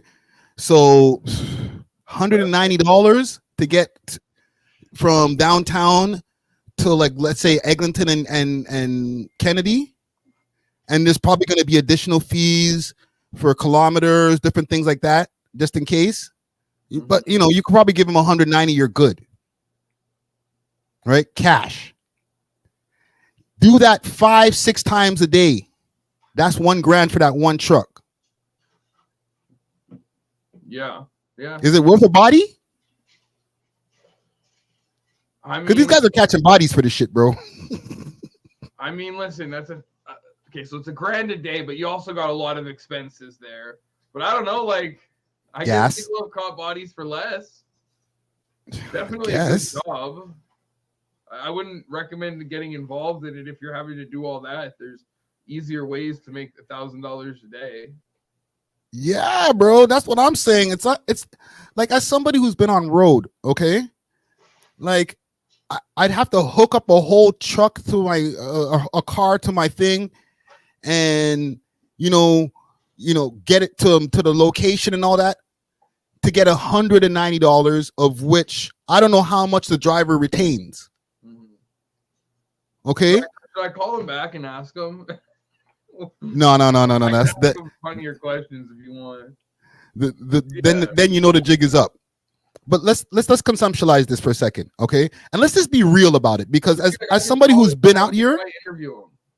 Huh? Cool. The guy sounded kind of cool. We could probably interview him. I'll tell him we're on live right now. No. I think we're good, man. Here's the thing. Those guys, right? As somebody who's been on the road, you can go and deliver, and I'm just going to be blunt. You can go deliver an 8-ball and get like $200 something, maybe 3 bills. and it's this big, and you don't got to hook up a car up to the back of your truck. Why is these guys murking each other for this shit? It's not really a good flip. Maybe there's more money in it, like when they take the cars from people, you get your car towed. I think they make a lot more money off that, because when they have to hold it in their lot, they can charge you like crazy. Maybe it's true. The longer they keep it in storage. Yeah, and there has to be some. Cause I'm gonna keep it real with you. I was expecting for them to say a lot more than 190. That's what I'm saying. Well, also keep in mind, what did you say? Toyota Camry or something like that? Yeah, it's a sedan, so like a. If you said Lamborghini, he would have said 500.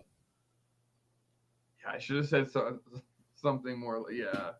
If you said Porsche, they would have said, yeah, we can do it for like 600, maybe 550. Yeah, probably.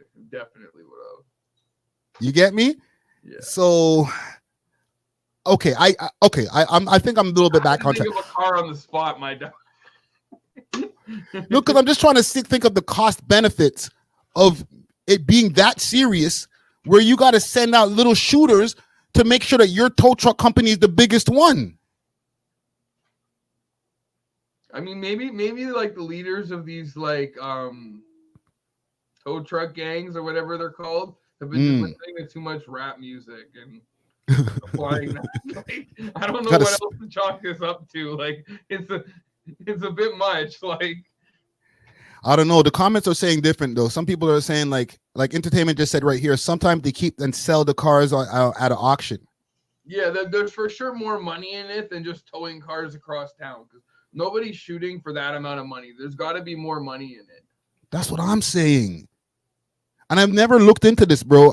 I think we might have covered the tow truck wars one time over 5 years, bro. And literally, this shit has been going on for the amount of time. I'm not gonna lie, French media covers it quite a bit. Really, eh?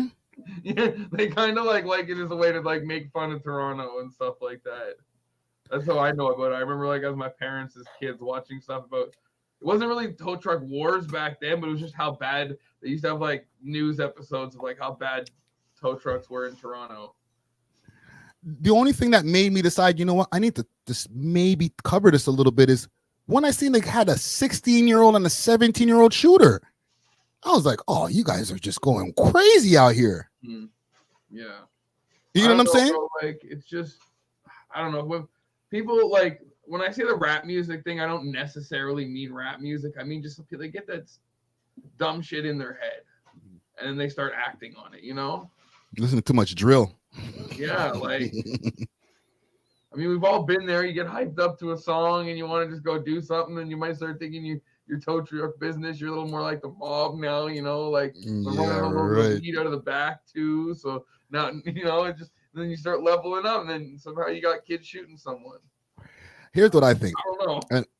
And I will get off of this story in a minute, but here's what I think. I think that these are legal businesses that are also fronts for way more illegal shit out the back door. Yeah, they're probably fronts for all the Indian mob and that crap. Yeah, all types of organizations, depending on what tow truck company and who's the owner. Because you heard right there, like, bro, he asked if like he said he'll do less if I paid cash right away.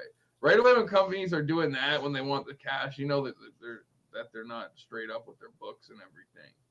Yeah, and like I said in the beginning of the segment, also like these guys have tow truck yards. So if you have a tow truck yard, imagine the amount of stuff that you can have in and out of that yard. You could be stashing shit in the trunks of people's cars, Bree. You don't even have to stash it in the trunk of one of your own cars. Somebody come raid the spot. I don't know. It was in so-and-so's trunk. We just told that. I mean, yeah, there's a lot. There's a lot you could do, bro. Oh yeah, you're not really getting pulled over the same way, like. Yeah, exactly. Well, maybe now that they know that. Yeah, maybe now that that's probably done, it's probably going to be worse now. But yeah, if I'm a police pulling over a tow truck driver, I'm proceeding with caution. He might have something. He might pull out the burner. Yeah, or tow your car. Yeah, lay you out, tow your car, put you in the trunk of that shit. I'm not saying that I would. We should start a We Love Hip Hop tow truck business. We'll start our own. Oh man, listen. Incredibly fun. I just know tow truck business. This shit better work. It's working, but it better keep working because I got way too many ideas. My brain goes into many dark places. But let's get off of this before I incriminate there's myself. definitely more going on than just like $200 across town tows. Like, you know what I'm saying? Call me if it doesn't work out. I'm playing. I'm just saying, these guys must be getting mad bread, bro. Whoever's down with the team, bro. Holy, these guys are eating lobster and scrimp, bro. To catch a body, bro, you must be getting it. You got to be getting it, bro. Like you have to be getting major bread. But you could just be incredibly stupid. Nah, not for that many years and that many companies, bro. It's got to be worth it, bro. Yeah, it's not just a one-off. Like the one-off incident, it might be some idiots, but yeah. Nah, bro. These guys been. There has to be a ton of money behind it. Yeah, these guys have been spinning on each other for years, bro. I have a Toronto rapper related issue that I want to bring up here. I don't know if you want to stay in for this because it's get kind of personnel. There's an artist named an artist named Hood Baby Rah Rah was on his way to a show in London not too long back, and I'll pull it up on the screen here quick fast. And he got pulled over with 2 straps from what they're saying. I'll pull it up on the screen. In London, when you say strap, do you mean like a knife or do you mean an actual strap? Like a strap, like a pow pow. Okay, and I'm talking about London, Ontario. Oh, okay. All right. So apparently, Hood Baby Peppa's lil bro, Hood Baby Rah Rah, got locked up for a switch and 2 ARs on the way to the Young Smoke London show this past Sunday. I was supposed to go to that show. I think I might still have the ticket for it somewhere. Right. I had some tickets for it somewhere, right? And I was invited to the show. I'm not gonna lie, I wasn't gonna go. All right.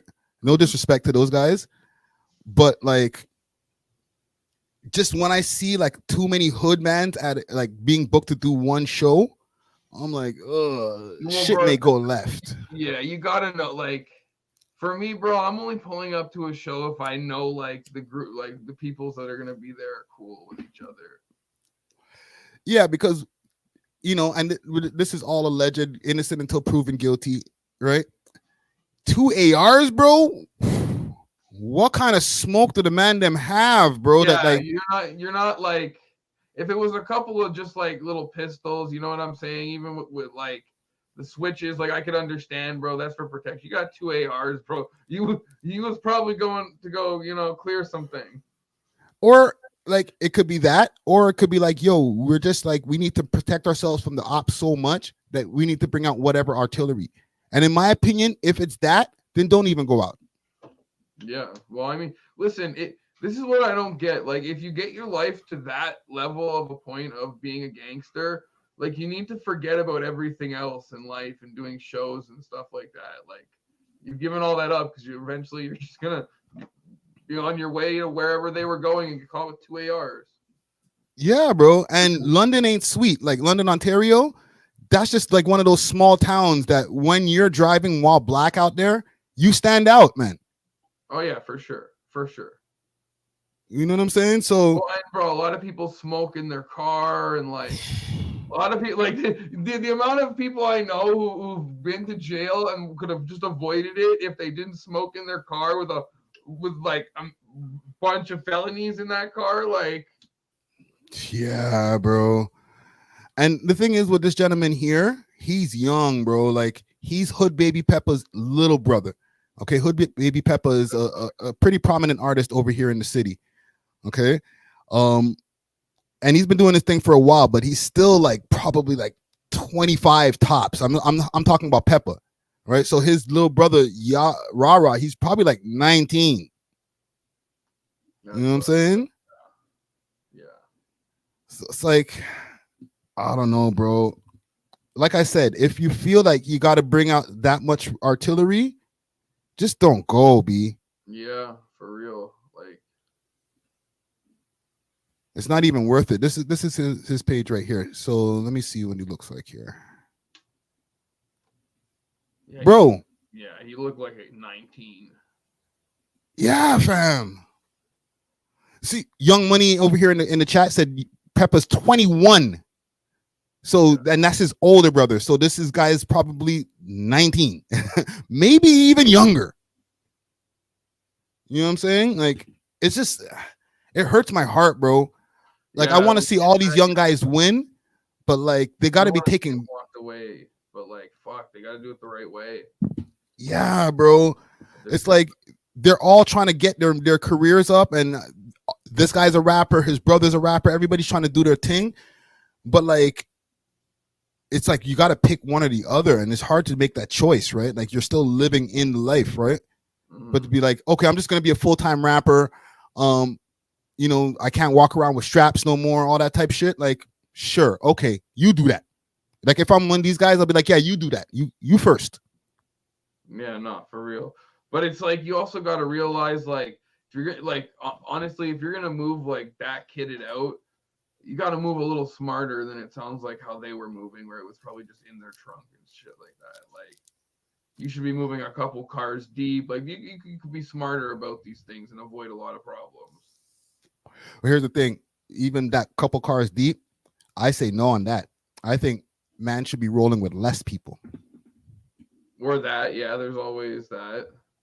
Like, yes, and I'm not advising for anybody to walk around with straps or whatever.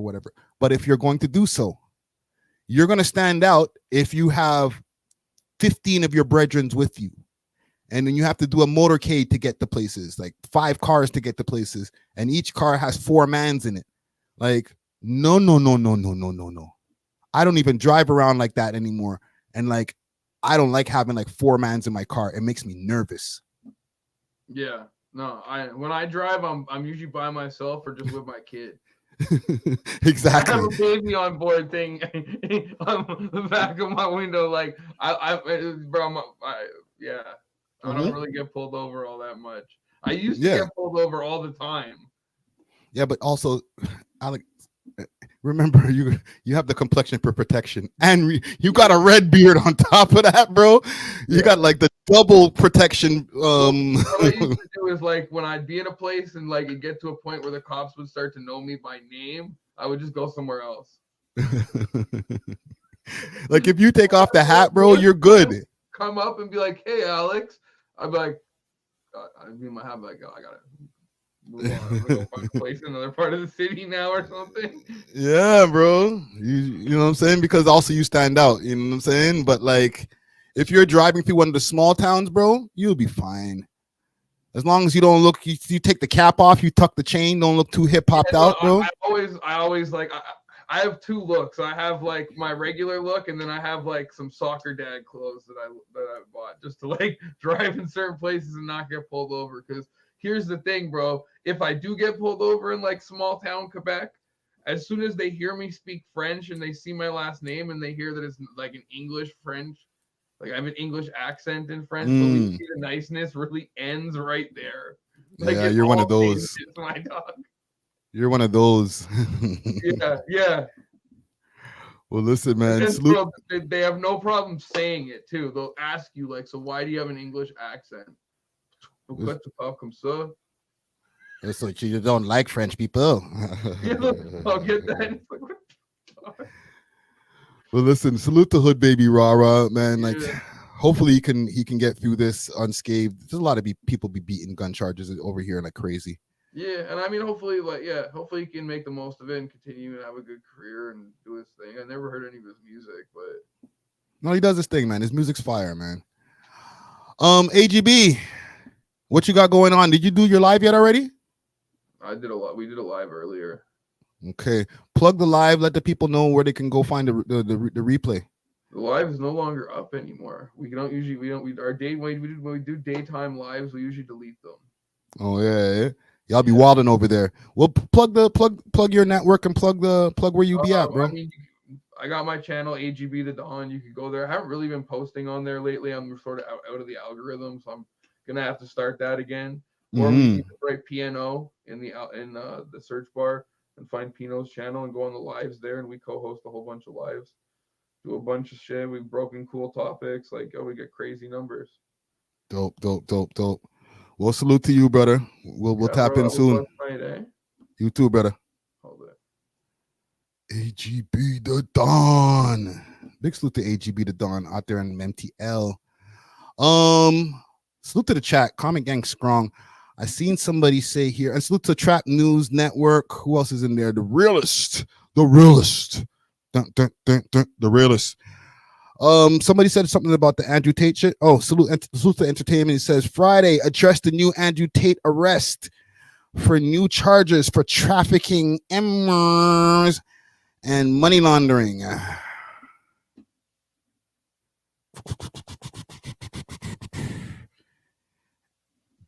Top G, eh? Andrew Tate, aka a minor. Let's see. I still have my YouTube screens open. No, let me open up YouTube because I was watching something about Candace Owens and Andrew Tate and how Candace Owens is a super grifter. Yeah, she grifted crazy with the Andrew Tate shit. Yeah, he just got arrested earlier today. They raided him and Tristan's home, or their home in Romania. Let's see. Let's get some updates. Let's look this up. 13 hours ago, 5 hours ago, new police raid on Andrew Tate's home in Romania. Watch him now. There's Tristan. No, no te urca, no te urca.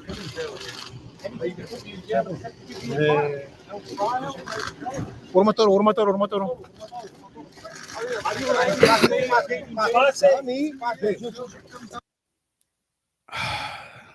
Why you got a daddy shirt?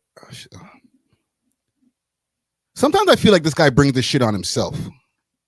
What the t-shirt, bro? They're raiding you.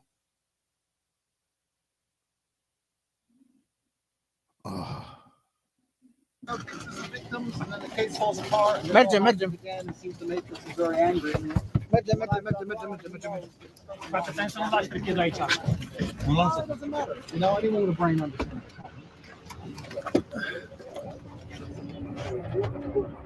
Da.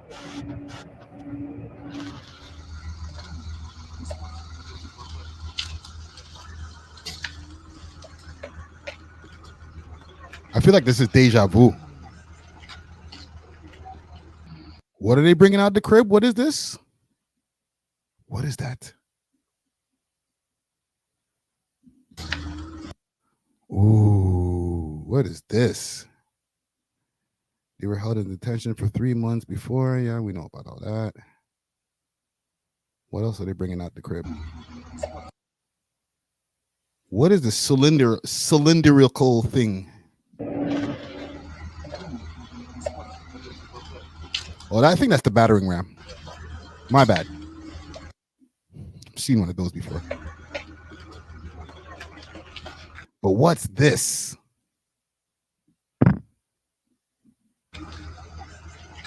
What did they find in this man's house? Let's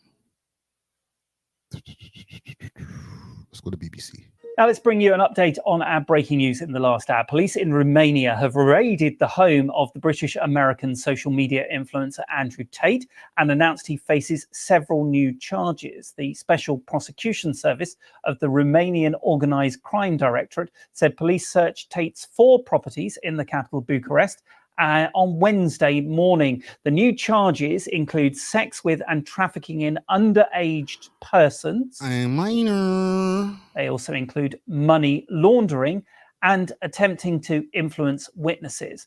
Now, Andrew Tate has previously denied, along with his brother, earlier charges, including human trafficking. Let's speak to our Central Europe correspondent, Nick Thorpe. Nick, what is...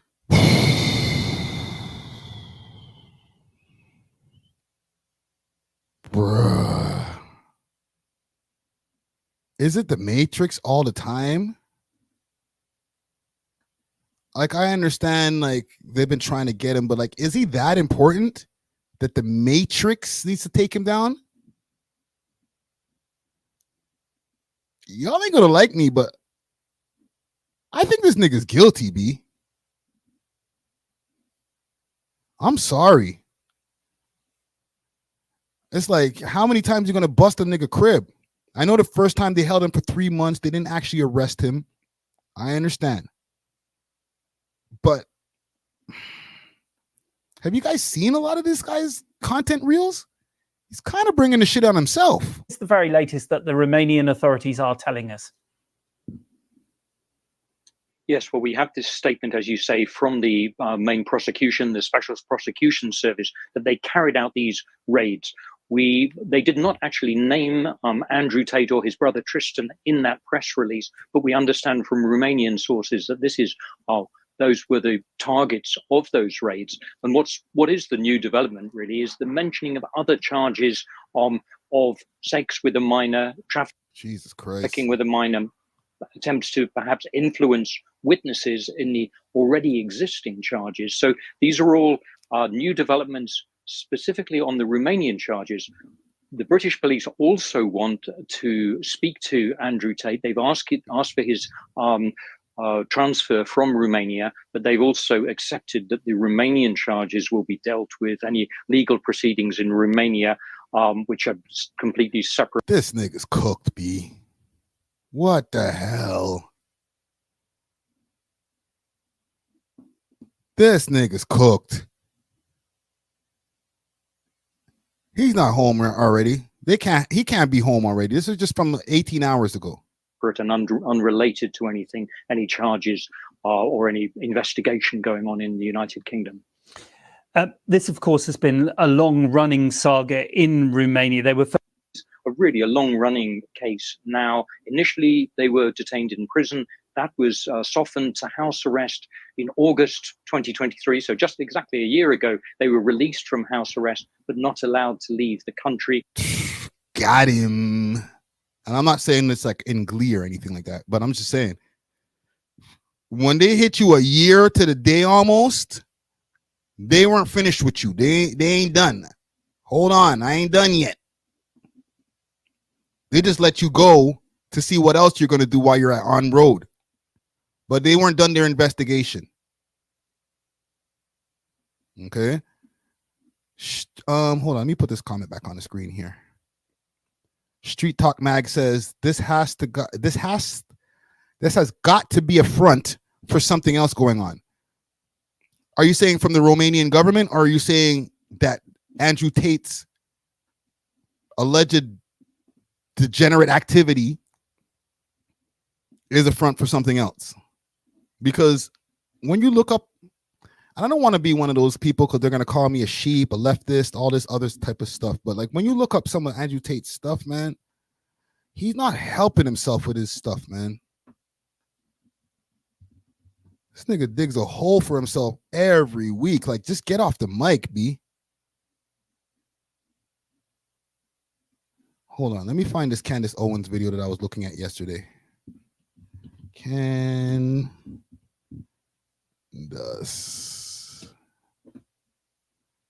it is. From Too Lazy to Try. Salute to Too Lazy to Try.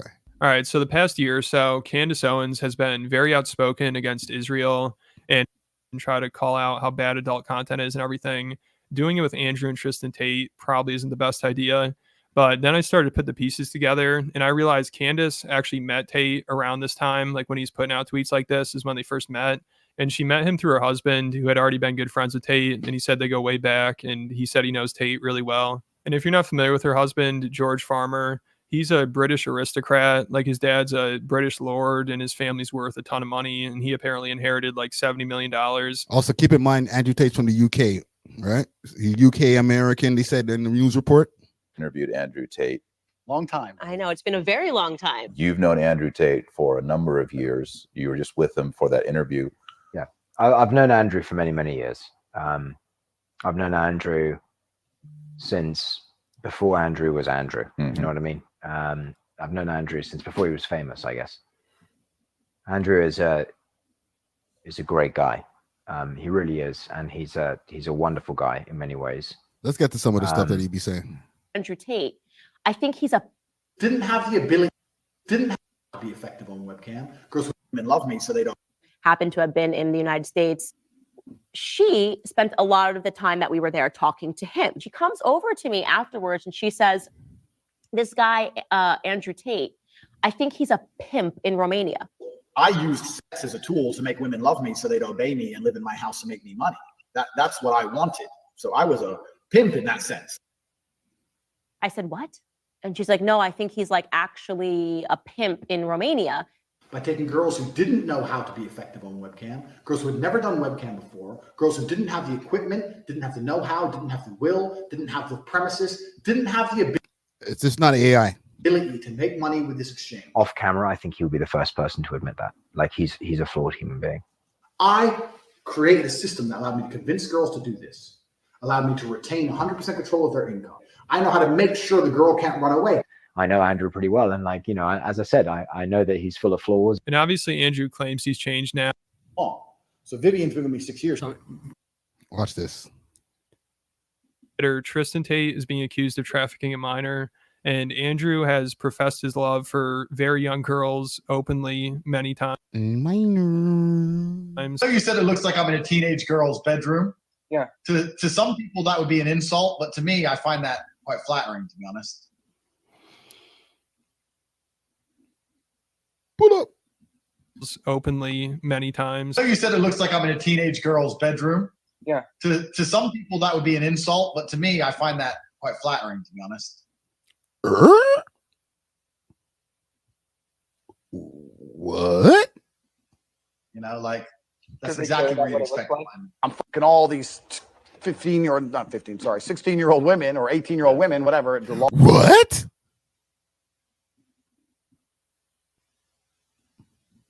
But to me, I find that quite flattering, to be honest. You know, like Andrew, I heard you like him young. That's exactly what you'd expect. I'm fucking all these 16-year-old women or 18-year-old women, whatever the law is in America. 18? It's 18 usually. You get married at 16. All right, in Romania, it's 16. Sorry. Anytime you hear anybody doing all of that, whatever the law is in whatever state, whatever country shit, watch for them guys. Okay? Anytime you hear any of that type of talk, well, you know, I don't know what country you're talking about. What? Huh? What? Get out. Get out of whatever vicinity that I am in. Okay? If you're in my crib, get out of my crib. If we're outside, go across the street. As soon as you bring that up, we ain't having no conversations no more. Right? Yo, fam, shoot 17. But, well, you know, what city were you in, though? What? No. That city conversation or country conversation, that's PDF file talk. I don't care what anybody says. Like, that's exactly what you'd expect. I'm fucking all these 16-year-old women or 18-year-old women, whatever the law is in America. 18? It's 18 usually. Why are you checking, bro? Is this your king? This is the top G. Talk to me, gang. Because I know it sounds romantic to be like, yo, Top G, he's funny. Yo, he's a great character on Instagram. And, you know, when he gets into his debates, yo, did you see his tweet? Oh, he's hilarious. Let me show you your king. Which, again, makes you wonder why. And then you go back to the beginning and what she said, and it all starts to make sense a little bit. First person in the world by people who pretended they'd never done anything wrong for the last 10 years. Look what he said 10 years ago. Candace finessed Kanye. So a lot of people felt like they're ripping him Where off. Where is it? Right and here. If you remember, right here. Andrew, the whole time they're ranting about how everybody's a homosexual. And again, that seems like projection, because are we really supposed to believe that Andrew Tate isn't a deeply closeted homosexual? I mean, if you look into it, it's pretty obvious. Not that there's anything wrong with that, but there's plenty of evidence. You know, first of all, for his business, he had a sex guys, which I guess he's doing for money. But either way, I mean, you can call me old fashioned, but in my opinion, that seems kind of gay. So that's like basically him pretending to be a chick, to be to go, you know, wrangle into customers. You know, these guys who they think they're on these websites, OF and et ceteras, thinking that they're talking to girls on the other side. They're not girls. Instagram, all the, you know what I'm saying? You get somebody DMing you saying, hey, love your pics. That's not a girl. It's Andrew Tate sitting on the other side saying, hey, Zaddy.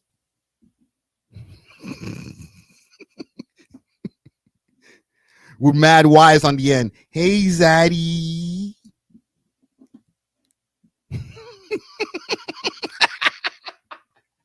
And then also, I'm just going to read some quotes from him and try to tell me this isn't somebody coping with the fact that they're a homosexual. He said, any man who has sex with a woman because it feels good is gay. Huh? Say it again. Run it back. And try to tell me this isn't somebody coping with the fact that they're a homosexual. He said, any man who has sex with a woman because it feels good is gay. And kissing a woman. Is this your king? The top G. Is actually a sign of homosexuality. And then also, kissing a woman is actually a sign of homosexuality. Let me get this straight. She's literally likes men. And her lips have probably sucked cock. Then you're going to kiss her. You're actually gay. Only way. Is this your king? Only way to not be gay is kissing a virgin who's never kissed another man. Well, where are you going to find a virgin there, Mr. Tate? Answer me that. What age group do most of the virgins be? Unless we're talking about, you know, late bloomers. Answer me that. Top G. Listen, I don't mean to shatter anybody's dreams because I know somebody said something. Dusty's probably at home punching a wall. Like, nah, fam. Like, he's not the only one, bro. A lot of people were like, yo, the top G. He's the guy. He's helped me be a better man. I'm sorry to break it to y'all, yo. Your king is a gay man. And that's fine. There's nothing wrong with that. Okay. However, he might be helping you guys find women, but he's giving you the tactics that he uses to find men to help other men find women. Do you get me? I feel like I said, like my cousin's mother's cousin's son. He's using, let me re-explain it to you. He's using the tactics that he uses to attract men, and then teaching you in the, what did they call it? Hustlers University classroom, so that you can in turn bag women. However, if you know this now with this knowledge, you know if you decide to play for the other team, you can go back to Hustlers University, use some of the tactics that you learned from there, and go bag yourself a nigga. See? The truth reveals itself. So basically, Hustlers University is a bisexual course.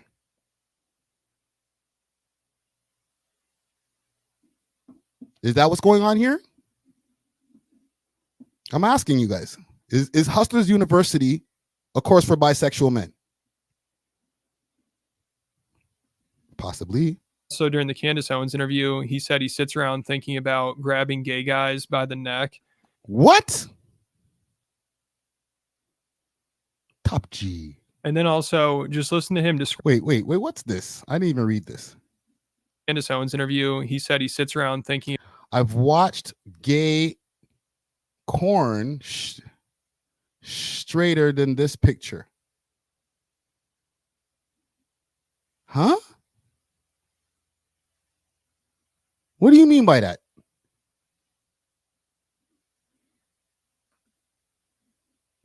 What do you mean by that? Let me reread this. I've watched gay prawn straighter than this picture.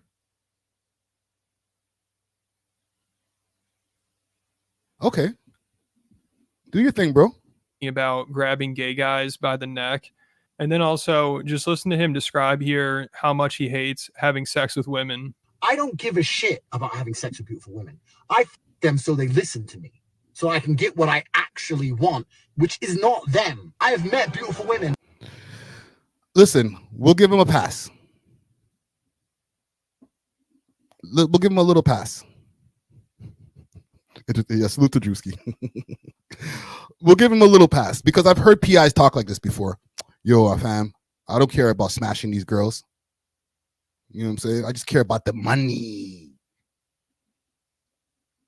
All right? But you're still smashing them, so that's not gay. All right? We got to give him a little bit of bail. We can't just put him all the way out there in the parade. You know what I'm saying?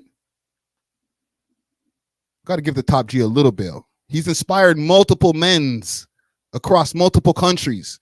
They're banning this nigga in schools because he's that much of an influence to the men's. Influencing men's to do what? I don't know. And there's nothing wrong with that. I'm just saying, pick your poison. Them so they listen to me, so I can get what I actually want, which is not them. I have met beautiful women with a good personality and thought she will make me money. I have to f this bitch. I don't want to have sex with her. I just need the money. I get it. I understand. If you have no chance of having a child from the sex, that's as gay as sex can be. Now, can you all wrap your head around that philosophy right there? Come on, guys. You don't get what he means? If you're not trying to have, like, if you're not trying to procreate, that's gay. What's wrong with you guys? What? You just met her at the club and you put on a condom? That's gay. What the hell's wrong with you? Just live your truth, bro. What? You're wearing condoms? Are you gay? I just need the money. If you have no chance of having a child from the sex, that's as gay as sex can be. Now, as it can be. What, you trying to protect yourself and shit? What's wrong with this guy? Watch him in the showers, bro. Good. You protecting yourself and you good. Oh, you nutted outside of her? Good. Not many people know you can have gay sex with a woman. Yeah, so it sounds like he's not enjoying. Only Andrew Tate could be in a room full of attractive women and still look incredibly.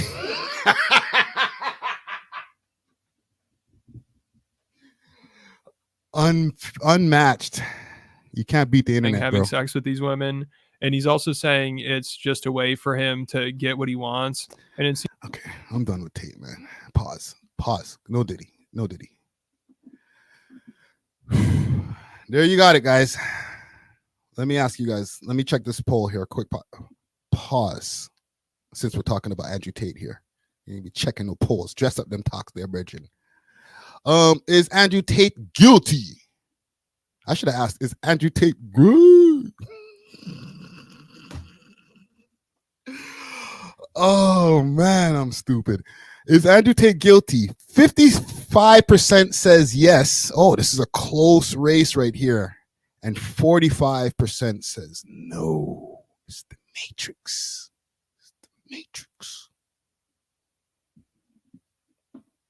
They're trying to take the top gay out the game, bro. How could they? Anyhow, let's move on. All right. I'm not going to say free him. Because if you're out there with a minor, you're out of here, bro. Stay there. We don't need you. You need more people. Let's move on, though. I want to go over to. Let's just do this quick fast. Actually, let's go over to No Jumper for a quick second.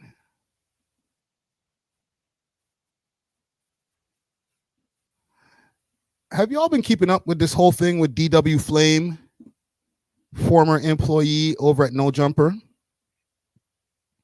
and the lore that's been happening between him, Brick Baby, the Brick, Adam 22? Everybody's been kind of beefing over there. It's kind of calmed down over there at No Jumper Land. I ain't gonna lie. It hasn't been as exciting since Adam has leveled down all of those people that have been out there. All right. Where I think I was covering this, or here we go. Like, ain't no and let's get this clear. Ain't nobody come up to No Jumper looking for me, not one time. Yeah, you get what I'm saying. And I'm thinking I'm being cool with a motherfucker who, like, who you got problems with your own peoples. And the people on the internet like, oh, DW, they came up there for DW. Like, come on, cuz. Like, it don't matter in the world who it was. I'm going to step outside. Me and my brother going to step outside. You know what I'm saying? And that's just what it is. So, like, but people can't read through the lines because niggas is so good at getting up. I seen some amazing shit. I see a nigga laugh with a nigga and a nigga go to the internet and say, yeah, that nigga DW know what's up with me. That nigga this, that. Like, I'm like, the fuck going on? What? So, okay, just to catch you guys up on what's going on here, because he was over on Back on Fig. Salute to T-Rail, okay, Smack, Heather. I almost forgot her name, Heather, right? They had an interview with this guy over here, DW Flame. Now, to me, this is like the last of the whole No Jumper lore. Okay, he was one of the last few people who was fired. They just fired Comparator the other day too, so he's out of there too. Let's do a quick check on how much people they even got over there now. They got Flacco, they got Lush One, they got Brick Baby. That's for sure. Those three are like keepers. Sometimes they got the homie Almighty Suspect that still be doing interviews here and there, but I don't really see him potting with them too tough. Other than that, who else did they got over there at No Jumper? And obviously Adam 22, the 22ster.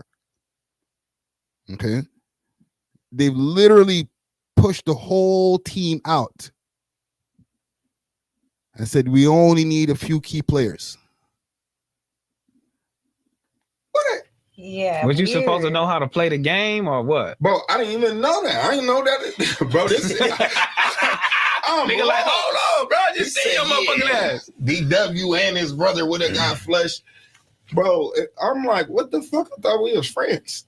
Well, where did that come from? Do you think that came from the pressure of what y'all did sitting on that couch? It was just that. I was gonna play the Flacco clip. Let's continue this first though. A little bit of words and how the internet react, and how your homies want you to react and want you to crash out because they know you in a spot though. But I know that pressure is crazy, especially when we got 1 foot in and 1 foot out, and you doing that and asking that nigga, yeah, let me get a nap, my boy. You know what I mean? And oh my gosh, y'all remember this whole thing stems back to let me get a nap. All right, when Brick Baby asked this gentleman right here, DW Flame, for a cigarette on camera during a No Jumper episode. Okay, I don't have to like flashback. I think everybody's seen that. And he said, yo, pass me a nap. And listen, I understand that over there in the West Coast, you can't be saying that word. Somebody will shoot your face off. I get it. Okay, I'm in Toronto. Allow me. I'm just trying to explain to my audience here.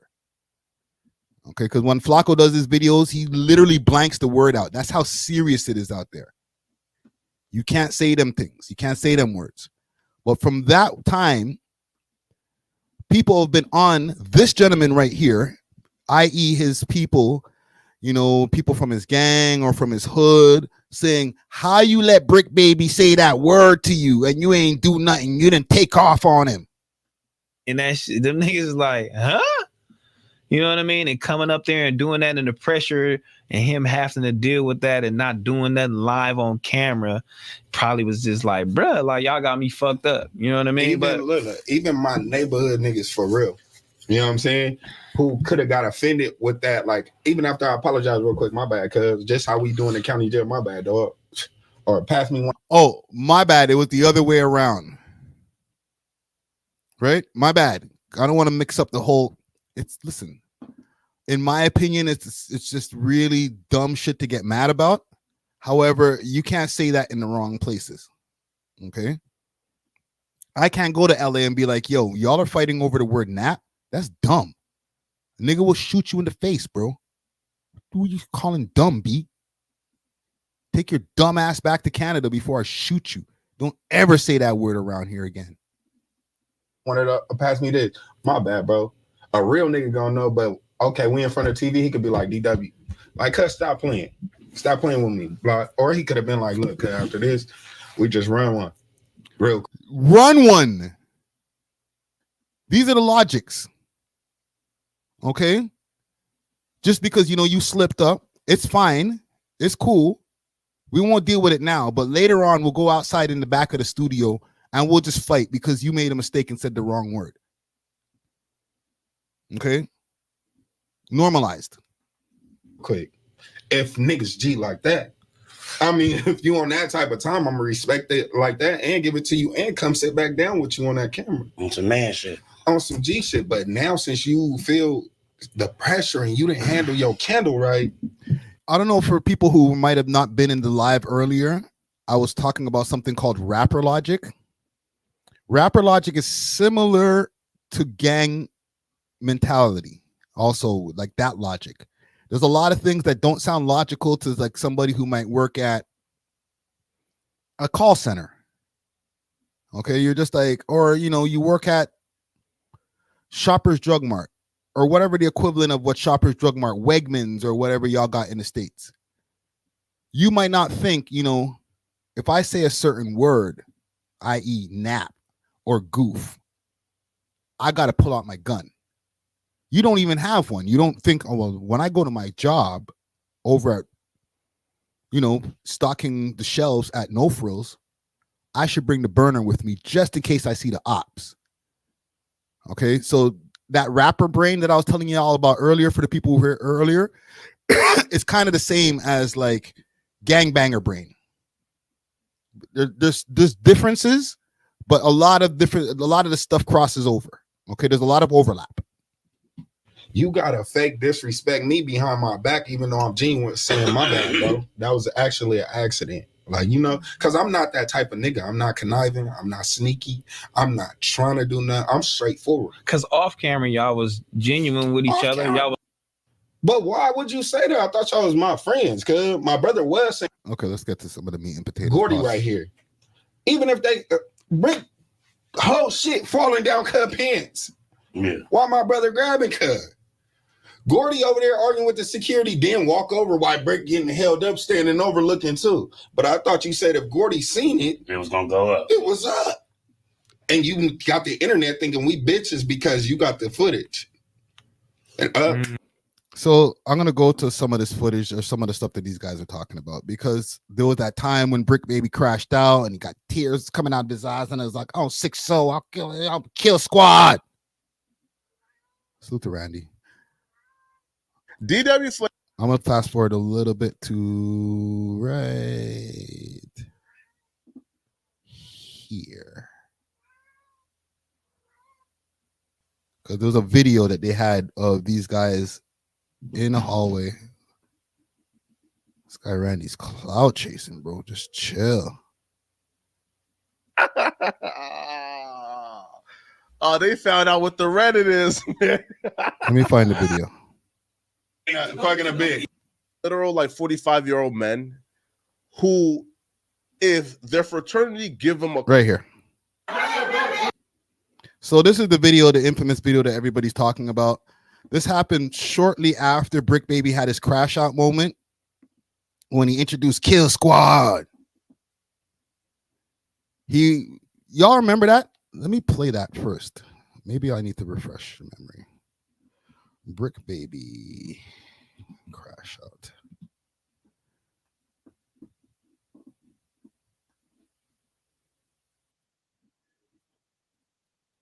I'll pull that up on the screen.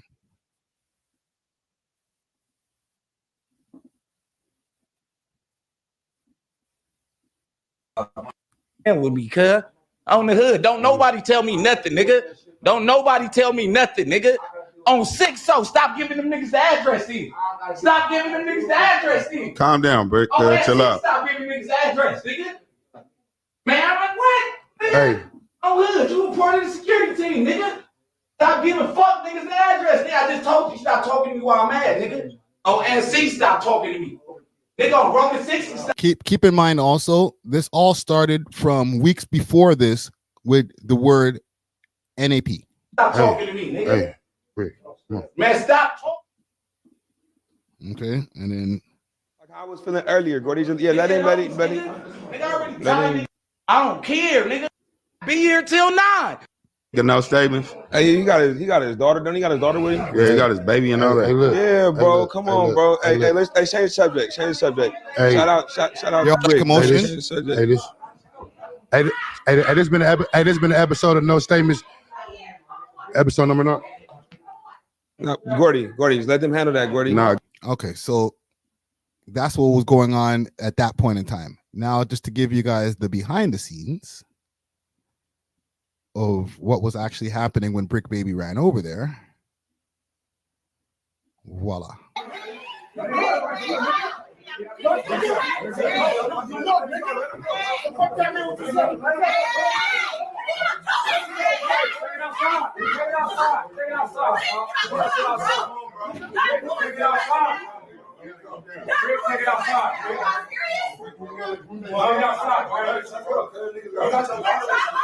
Listen close. So basically, that was when there was 2 different stories that DW Flame's brother grabbed up Brick Baby and choked him out and rah rah rah, and this video finally came out to show that that wasn't really what happened. You know what I'm saying? One Daniel says they've been talking about this for 60 weeks, laughing my ass off. Facts. And okay, the story is one thing with these guys, you know, who did what? Was it Brick Baby? Was it DW Flame? What was the cause of DW Flame leaving the No Jumper? But I'm here to bring you guys the bigger point. None of this shit really matters. To me, this is all a ploy for both places, both platforms, whether it's Back on Fig or Community or No Jumper, to be able to continue keeping relevance. Because when it comes to this whole podcasting shit at this point, the most popular ones are the ones who have some kind of conflict. Okay? Anytime you see people yelling on camera, crashing out, doing some of the wildest shit, more times those are going to be the podcasts that get reposted. You're going to see clips of them all over on other people's social media platforms because people love to see a crash out. Now, I don't know what Adam's plan is right now, because to be honest, he's trying to like downsize the amount of people who are over there. And the less crashing out that's happening, the less No Jumper is going to get reposted on different blog platforms. I just got to be honest. Like, I mess with No Jumper, but I haven't been watching as much No Jumper content in a minute. Okay. Low key, the only thing I really watch on a regular basis now when it comes to No Jumper content, with the exception of the interview here and there, is the Adam and Wax show. Right? That's a constant. And this is with all due respect, because I messed with Adam the long way. You know what I'm saying? Look out for the Adam 20. We have an Adam 22 interview on the channel right now for anybody who don't know. Okay? Look it up on the channel. But low-key, I think Adam's trying to kill this channel. I don't think he's into it anymore. The viewership is not close to where it used to be. His biggest view count that he usually gets is from the Adam and Wax show. Oh, they still got Sharp over there. Sharp fell off. I'm not gonna sugarcoat this shit. I wouldn't be doing you guys a service to sugarcoat this shit. That nigga fell off. Niggas ain't checking for Sharp like that anymore. All right. 3 weeks ago, interview, he has 29 Thou Wow. This one from 4 days ago, 18 Thou. That's decent. Okay. This one is doing good. Right now, they're capping at around 100,000, where once upon a time,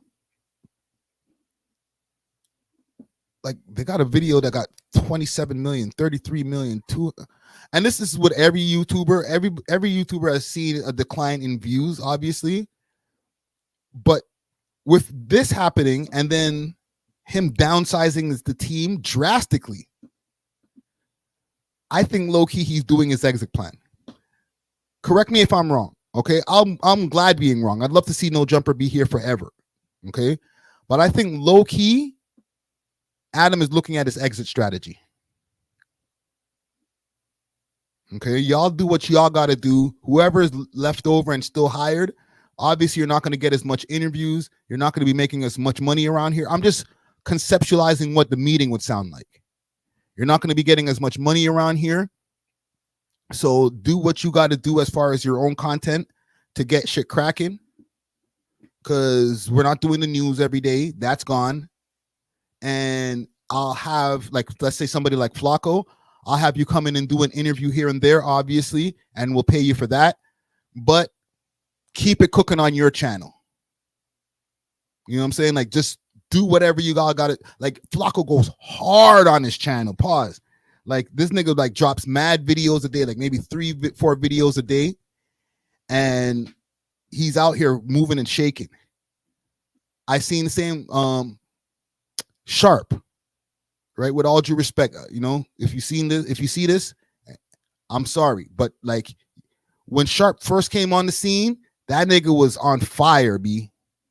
Every interview that he did with him crashing out on some chick, people were loving that shit. The Shark Tank. No Jumper. But now a lot of people see him as a lolcow. Okay. He's become a meme a lot of times. He had that whole crash out episode, or him and Damn Homie going at each other and saying that a nigga drink pee and all kind of crazy shit. That's not PI, my G. So he's kind of lost stock when it comes to the whole No Jumper universe. I say all that to say, he has his own stream that he does. If you go on Sharp's channel, he's streaming on a nightly. Okay, trying to get it cracking. And some of his streams have gone viral, but most of the time it's, you know, some crash out shit happening. His Damn Homie streams went viral. That's for sure. Same thing with Brick Baby. If you go over to all these guys and you go do a quick like research, they all got their own channels and they try to keep it popping over there. Okay, Flacco's the only one whose channel's really popping. Let's not even get it twisted. Sharp Live. Okay.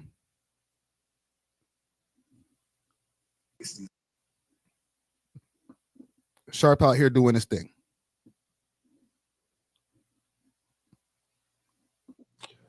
I don't know if there's any. I have had a lot of music, but I don't know if there's. The lighting is getting right. Real hoes and real goals, nigga. You dig? Born again footballers, my boy. Come on, brother Rich. All right. Almighty Suspect, same thing. Watch this. I'm just telling you what happened at the meeting. I wasn't there. Obviously, I can't get across the border.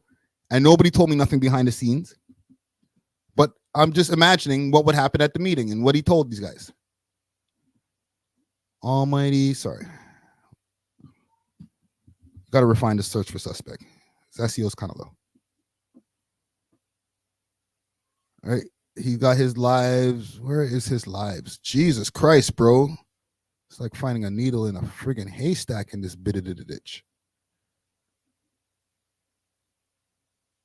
Trust me, gang, I'm not lying. He got his own live streams that he does. Let's go on the channel. Oh, did he take them down? Okay, here they are. See? It's for you to tie your laces and I'm your good old host. Big Sus, Garb Almighty, whatever you want to call me, you feel me? And we back if you know.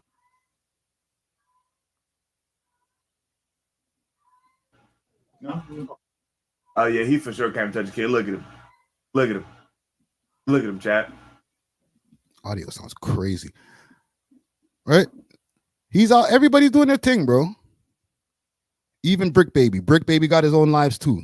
I heard him the other day saying, yo, I just got the technicals together on 6-0. My nigga got me right. So now I'm gonna be able to live stream to y'all more often. Let me find this Brick Baby lives. See, Jesus Christ, this should be like looking for a needle in a haystack in this bit of the ditch. Okay, here we go. Found one. Brother, son, nephew. Yeah. Oh, he got his shit right. He was bombing. We was at like 1,700, 1,800. They killed the show. Oh, this one from a month ago. He got his shit right.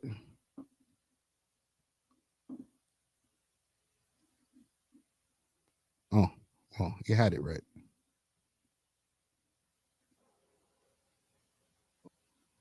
These niggas be sitting in the dark, B. What's going on?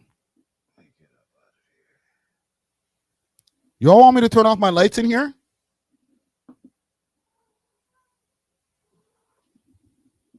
Yeah. So, listen, I say all this to say these niggas have to make sure that they have other plans.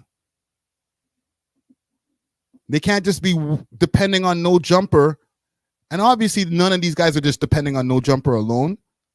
That would be crazy. But, like, I'm sure the money was a little bit better in, let's say, a year ago, when Adam was just letting anything go. Niggas crashing out, punching each other, spitting on each other, doing whatever. But that wasn't equaling out in a lot of views. Like, it got him, you know, a couple of 100,000 here, a couple of 100,000 there. But the risk benefit was just not equaling out, man. So, listen, man, pray for all those guys over there at No Jumper. If I was these guys, I would be making sure that I start talking to a few other companies that might want to have me as host, different things like that. Not to jump ship or anything like that. But if Adam decides, yo, tomorrow, listen, all you guys got to go. It's just me, and I'm going to keep one guy. And we're going to do what Down to Earth was saying, do some Vlad shit. Not even be on camera. All right? You know what? The clips with me on it, the thumbnails with me on it do better anyway. So listen, everybody got to go. Y'all just be prepared. Don't put all your eggs in one basket. All right, gang? I might end it there. Oh, there's one more thing I want to address quick, fast. And then we'll get out of here. One more thing. Dame Dash. Rockefeller, y'all.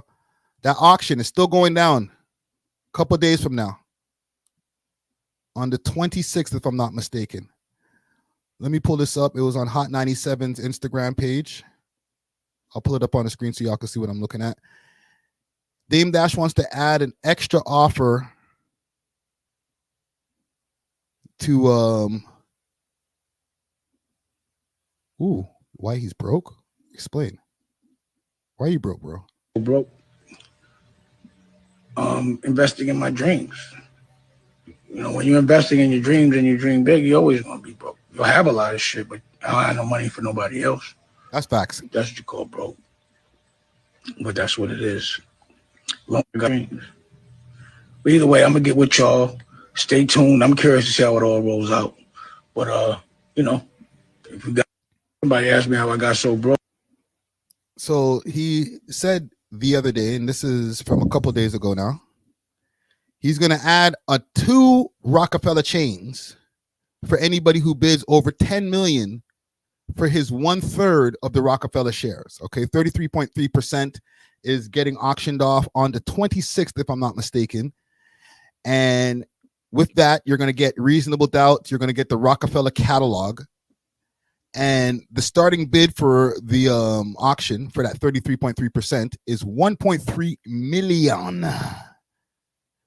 However, Dame Dash says anybody who bids over 10 million will get 2 original rose gold and the platinum Rockefeller. Maybe this is white gold. It's probably white gold. Rockefeller chains. Listen to what he got to say. As we all know, 1/3 of Rockefeller Inc., which owns Reasonable Doubt, is for sale. And I've gotten a lot of calls, a lot of offers. I don't know if people are hummer stunting, you know, or not. We'll see who shows up. But I definitely got some very healthy offers, and I appreciate those.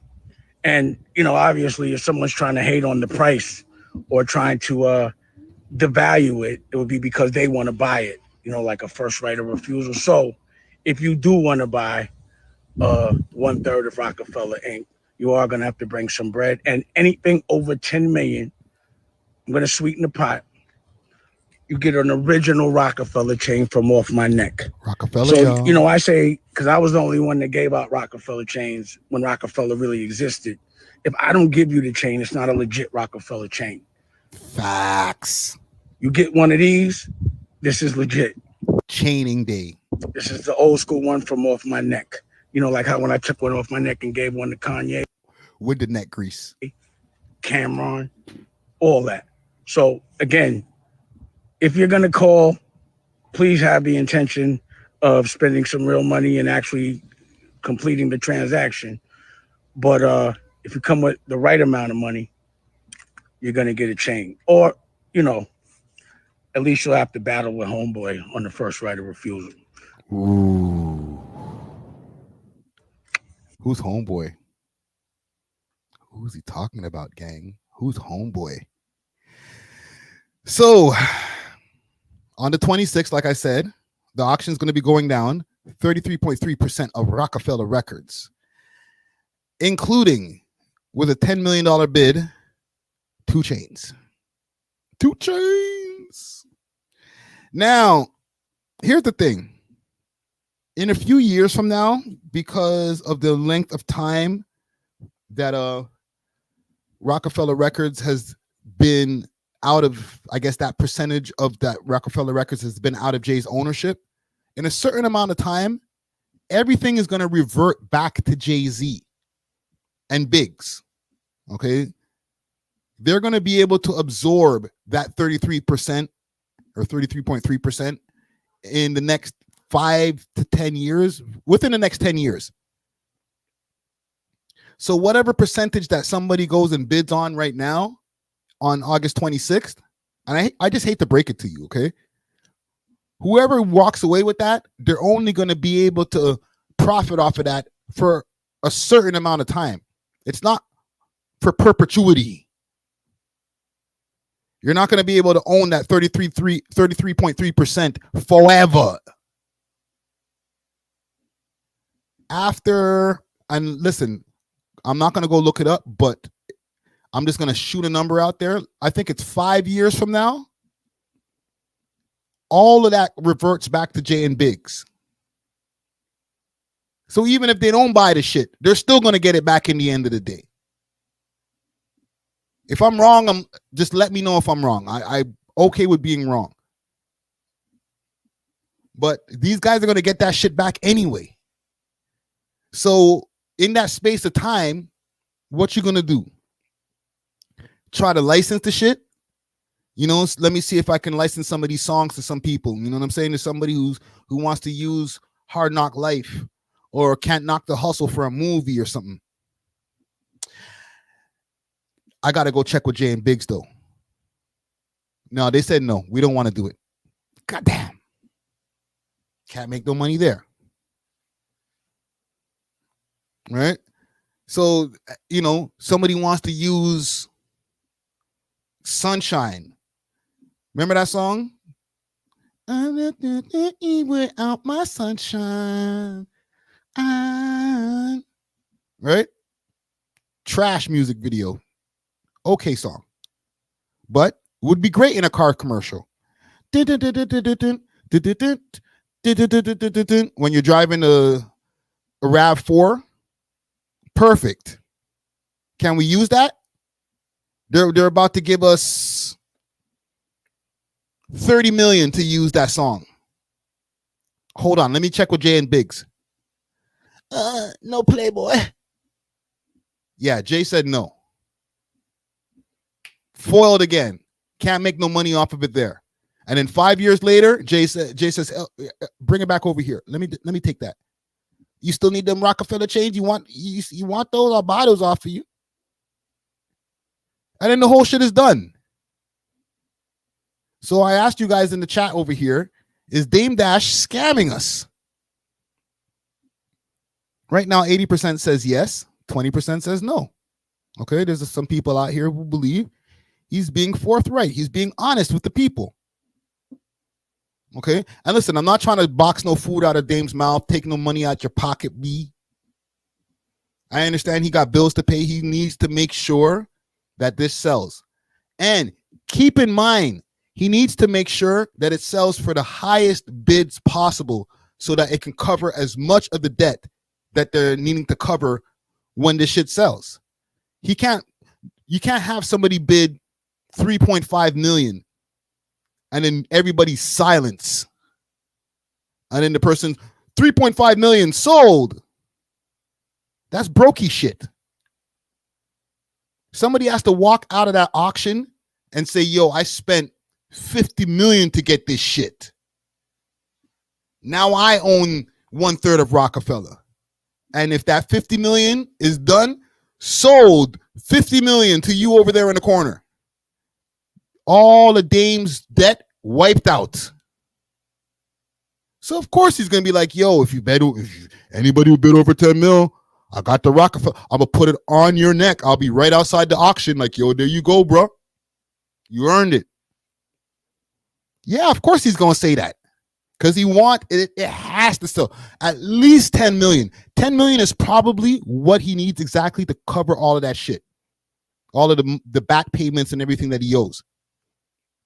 So if somebody buys it for 12 million, hey, he ain't gonna be able to hold nothing. I'm sure he's, they're gonna be like, yo, no, you can't have nothing. He actually owns the shit now. You know what I'm saying? But that nigga needs to at least have that shit sell for 10 million at that auction. Okay, so pray for Dame. I think he's scamming, but he's not scamming. He's just trying to make sure to get the money up on that bid. He's got bills to pay. Louder, man. Anywho, I think we can cap it there. I think I'm done chatting for today. Look out for the Christmas list interview. I got the Christmas list interview in the vault right now. Available for members right now. I got a few more interviews I'm going to conduct this week, or next week actually, and I'm going to be loading them up to the members section. We're going to be taking a week off. Next week, Monday episode, and there's no Monday episode and no Thursday episode, and then we'll spin back the block again next Monday after that. Okay, there will be content in between, however, but yeah, we've been going hard. Pause. All the way to 500. Allowed them to take a quick little break and then regroup, give you some more podcasting for your head top. All right. But yeah, look out for the new episode tomorrow morning, 3 a.m. for the audio listeners, and 6 p.m. premiering on YouTube. Until then, we are off of this. Deuces.